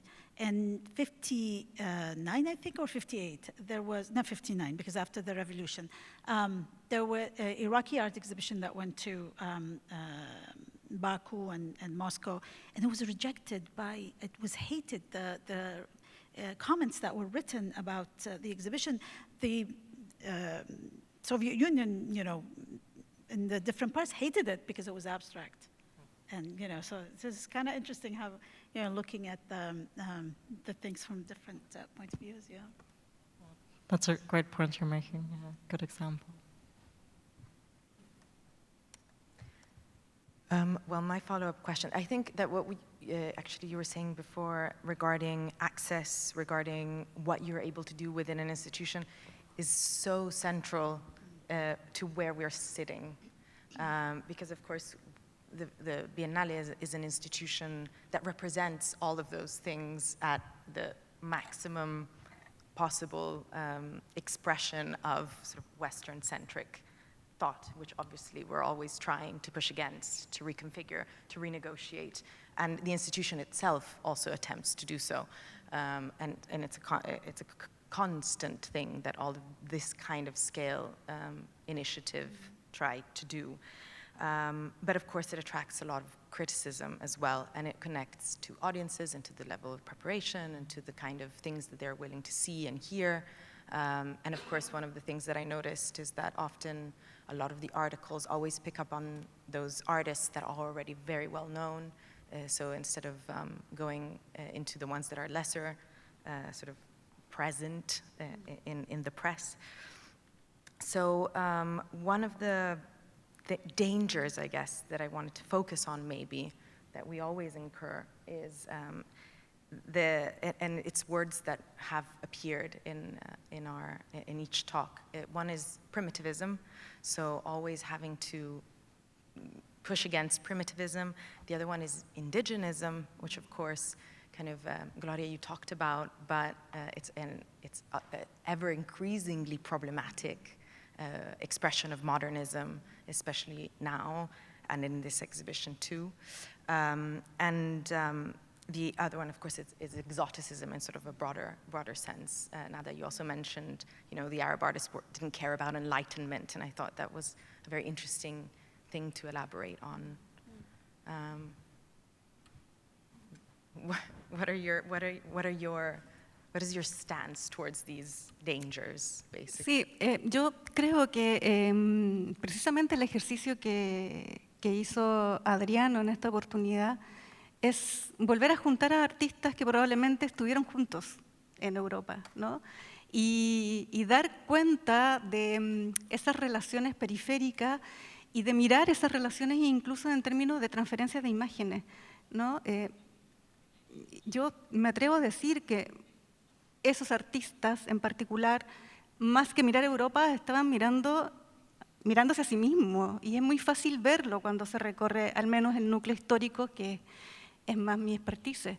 Yo celebro muchísimo esta oportunidad, porque en el caso chileno, Adriano además apostó por figuras que son muy poco conocidas, incluso en Chile, ¿no? Incluso dentro de la propia historiografía del arte chileno, apostó además por mujeres en particular, que aparecen casi nada nombradas.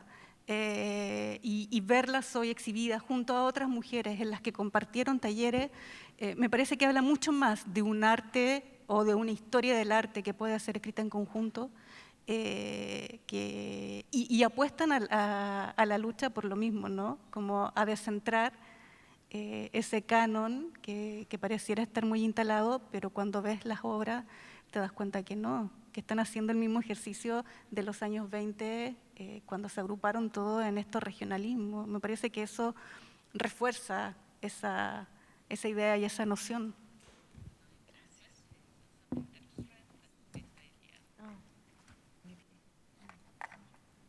Yes, I also had difficulties understanding.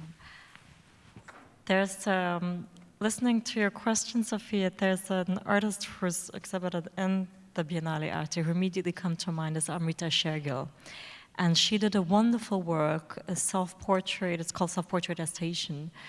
She actually made it in Paris, a relatively young woman, in which one could say she's basically engaging in a process of self-primitivization. And she's inspired by Gauguin and so many others, portraying herself half naked and endorsing basically the typical role of the sitter, of the orientalist, orientalized or primitivized sitter. So these are processes, of course, again, that artists are very much aware of and can use also themselves, appropriate in order to criticize exactly what European artists were doing. At the same time, in this particular case, it's a very sophisticated, elite artist who also has the power to do so, returning to your comments you were making earlier on who has the capacity to travel. And something that has to be said in this regard, separately, this was not the case. Amrita Shergill traveled with her family. She spent time in Paris. And that was self-funded, quote unquote. But there are also, of course, countries that had the capacity, the United States, within the case of India, the so-called Rockefeller grants that were not just for Indian artists, but for many other artists, that had the capacity to put means at the disposal of artists, and that then again also reinforced the power of these centers. What artists made with their time there is something else, but it was much more difficult to travel to places they may well have wanted to. Sometimes there was an exhibition such as the one in Morocco, in Asila, Krishna Reddy exhibited there, just for an example. So there are numerous exceptions, but you had to fight for that. You didn't have these sort of financial aid that were at the disposal of if you wanted to go to Britain and have a scholarship from the Commonwealth funds and so forth.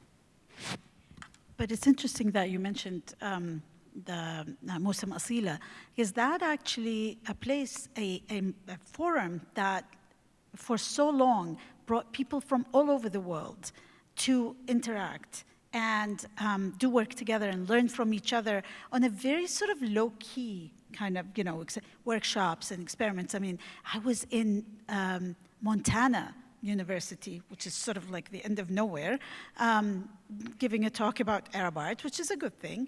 But then a professor of printmaking, an older gentleman, an American, a white American, who after the show brought me a couple of prints, and he said, I would like to give you this as gifts. I made these in Asila in 1981. I was, mesmerized. This is amazing. So it's actually these interactions that we need to look more into. And I think maybe at this point, and there are many contemporary Arab artists who are looking into the self-orientalizing, or rather using self-orientalizing as a way to fight against Orientalism. I think maybe we should just sort of like not do this anymore and do something else. This is what I mean by completely decentering Europe, not talk about Europe. Let's talk about Asila. Let's talk about interactions in Asila. Let's talk about the Triennale that, a lot of Iraqi artists went to, for example. Let's look at these moments that happened where Europe is not an important element in. So we actually can write a new art history that, is based on that. Because, while we all are so grateful to Edward Said for writing Orientalism, And so much has developed after that. But there is an obsession also now with the binary of Orientalism. But it's not an issue to be resolved, you know. So, all right, time to move on. Now we know. Let's move on and do our thing in a different way so we don't have to worry about this. Sí, no, solo agregar que en el caso de América Latina está reforzamiento sobre los indigenismos, ¿no? Y también recalcar que no todo arte indigenista o todo arte relacionado con el mundo indígena es indigenista necesariamente. Está mucho más vinculado a los realismos sociales que a la defensa por los territorios de los pueblos originarios, ¿no? Y el indígena en tanto trabajador, campesino, obrero, qué sé yo, en esta diáspora hacia el centro, hacia la ciudad, pero no necesariamente eran o estaban vinculados a una filosofía indigenista. Y eso también es importante pensando en lo que tú señalas sobre el orientalismo, ¿no? Y pensar en otras instancias también de agrupaciones de artistas. Pienso en la Biennale antifascista también, ¿no? Contra Franco, cómo se movilizan todos estos cuerpos de artistas también contra un estatuto político muy tempranamente en los años 40-50. Creo que esas instancias hay que volver a mirarlas con otros ojos también. ¿Qué están hablando? ¿De qué medios están operando en esas instancias igualmente regionalistas?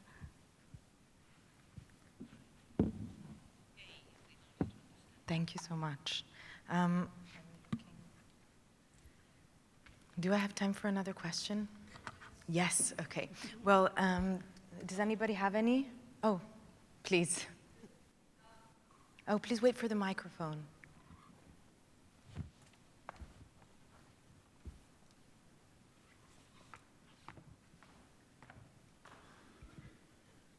Hi, it's a pleasure to be here and listening all of your experiences.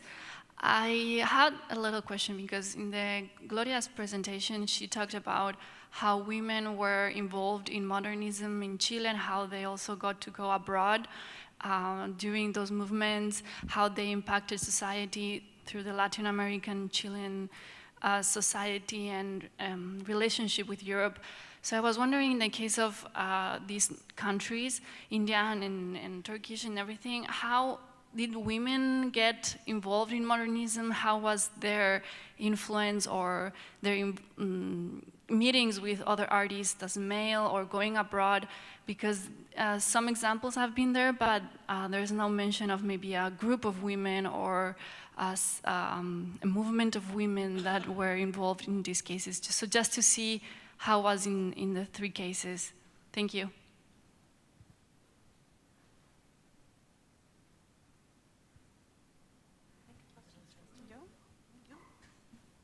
Was it just for Gloria or was it general? Was actually for both of them, because Gloria already talked about women and I put it as an example. So the case was in India and in the other countries, how were women involved in modernism in their countries or abroad? So, I mean, of course, you know, women artists were involved in art. So, you know, I mean, all these isms is something we invented. And so at the moment, they were not thinking necessarily about it, although with modernism, they were thinking about renewal. And so, I mean, women artists existed across the Arab world. There was no sort of specific organizing of it. You know, in the 1990s, International Council for Women Artists was an initiative that Salwa Mqdadi started, where she then did an exhibition called Forces of Change that took place in the United States in 1996, I think, that exhibited Arab artists from around the region, and showed that they were, you know, kind of part of it. So, for example, here in the show, you have Jawad Salim and you have Lorna Salim, but you also have Inji Aflatun, and you have, Jawad Salim and his wife. And then you have Inji Aflatun, you have Tahiyya bin Alim. You have a lot of women artists who were part of some movements, part of some groups, but also were just sort of, you know, doing art on their own, which happened to be, of course, during the modern age, and so was modernism. So, and it was also, particularly in Egypt, and again, when we talk about the Arab world, it's, large and varies. But in Egypt, a lot of very active feminist, sort of movements were taking place outside of the arts, but the artists were part of it as well. I'll quote Zarina. Her full name is Zarina Hashmi, but she preferred to go by her first name. It's not me referring to her only by her first name. She said to me once, that was towards the end of her life, I'm a feminist person, but not a feminist artist. Now, it's not entirely true in the sense that in the 1970s, when she moved to New York, she exhibited with the AIR Group, she publishes in Harris's, and there are works of hers which have that feminist quality, one could say. But it does raise that question of how valid a trope it is. Of course, it was a valid trope in their reception, whatever they thought of themselves. And in 2 days, I'm actually moderating a panel in which we'll be discussing South Asian women artists, including Zubeida Aga, another great woman artist exhibited in the Biennale Arte, and Novera Ahmed, so from Pakistan, Bangladesh, although it was then East Pakistan, the beginning of her career, and Zarina, so from India, but also so many other places. So the question here is whether that term is something that is valid for their creation, and how much it is still true in terms of their reception then, at the time when they were making art, and still today. And arguably, it's probably the three, though of course it differs, and we need to be much more specific here of who we're dealing with and speaking to much more specifically. I just want to add something, I'm sorry.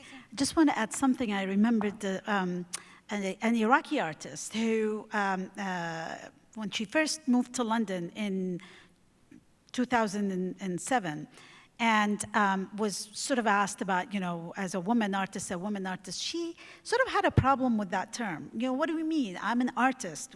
Why am I a woman artist? How am I different than the male artist? And I was trying to explain to her what that entailed in terms of what it asked. Several years later, she said, I think there is something about this, because at first she insisted that, there was equality. She was just an artist. But now she's thinking, maybe it's true, it's not equal. But I am now thinking, is it really a reconsideration, or have we contaminated her mind? Because, we also do this. We enforce these ideas on where sometimes it doesn't necessarily exist.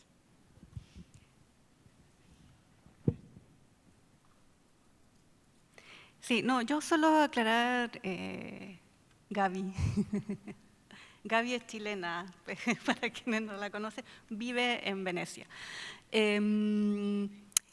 Aunque esto que las mujeres participaron del modernismo en Latinoamérica, tampoco es homogéneo, ¿no? O sea, en cada país sus características en condiciones absolutamente desiguales, incluso entre ellas mismas, ¿no?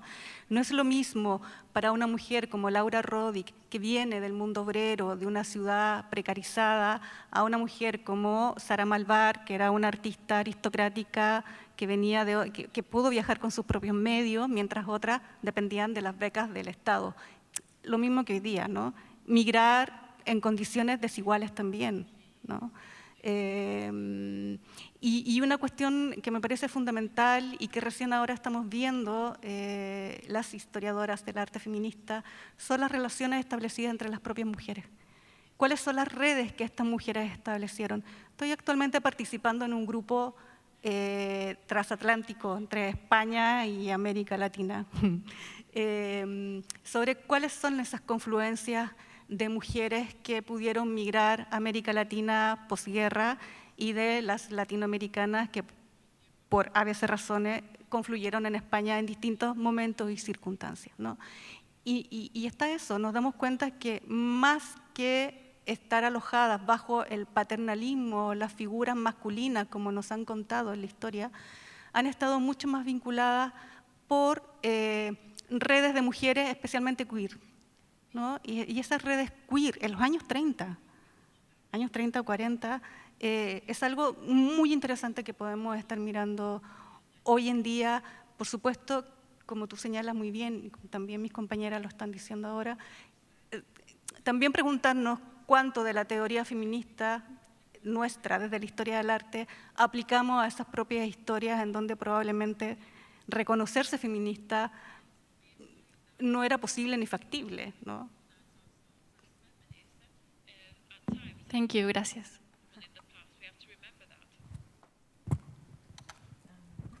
Any more? One more? Yes, the last one. Thank you. Yes. Nada Jabut, you triggered a thought and also a question when you talked about the reception of abstract art in the Soviet Union in the 50s. When I studied history of art, then I learned, of course, that, for instance, abstract art in the 50s was a strong movement because, well, in the West, it was not only popular with what typically the left-wing side of the political scale, but also at the right wing because of it was anti-Soviet Union. So that triggered me a bit in my thinking. So my question is, at the moment, what can you see as developments in the Arab world, because it's a huge world, that also stimulate to create the own Arab movement or development? So where do you see it, or how do you see that? Yes, actually, I argue that Arab art is a specific period art. So if we speak of modernism, we can speak of Arab art. And the contemporary, it's really difficult. Not only that the region has varied so much, migration and diaspora, and so, the contemporary artists themselves, although, of course, depending on the situation, particularly during the so-called Arab Spring, you would hear the term Arab, we're Arab artists again, but that was a moment of solidarity. But in general, the production, because the situation, let's say in Baghdad, is completely different situation in Beirut as we speak, or in Cairo. So that sort of moment of connection and unity is gone. And so we don't think can speak of Arab art or of any sort of unified way of the production and what's happening. Baghdad of 2024 is nowhere near the progressiveness of Baghdad of the 1950s. And so, but on the other hand, you go to the moment, for example, Riyadh or Jeddah, and there are incredible experiments taking place. So it's a very different world we live in. Thank you. Well, on that note, very interesting note, I thank you so much all for joining us today, and thank you everyone for coming. It was a wonderful panel. Thank you so much.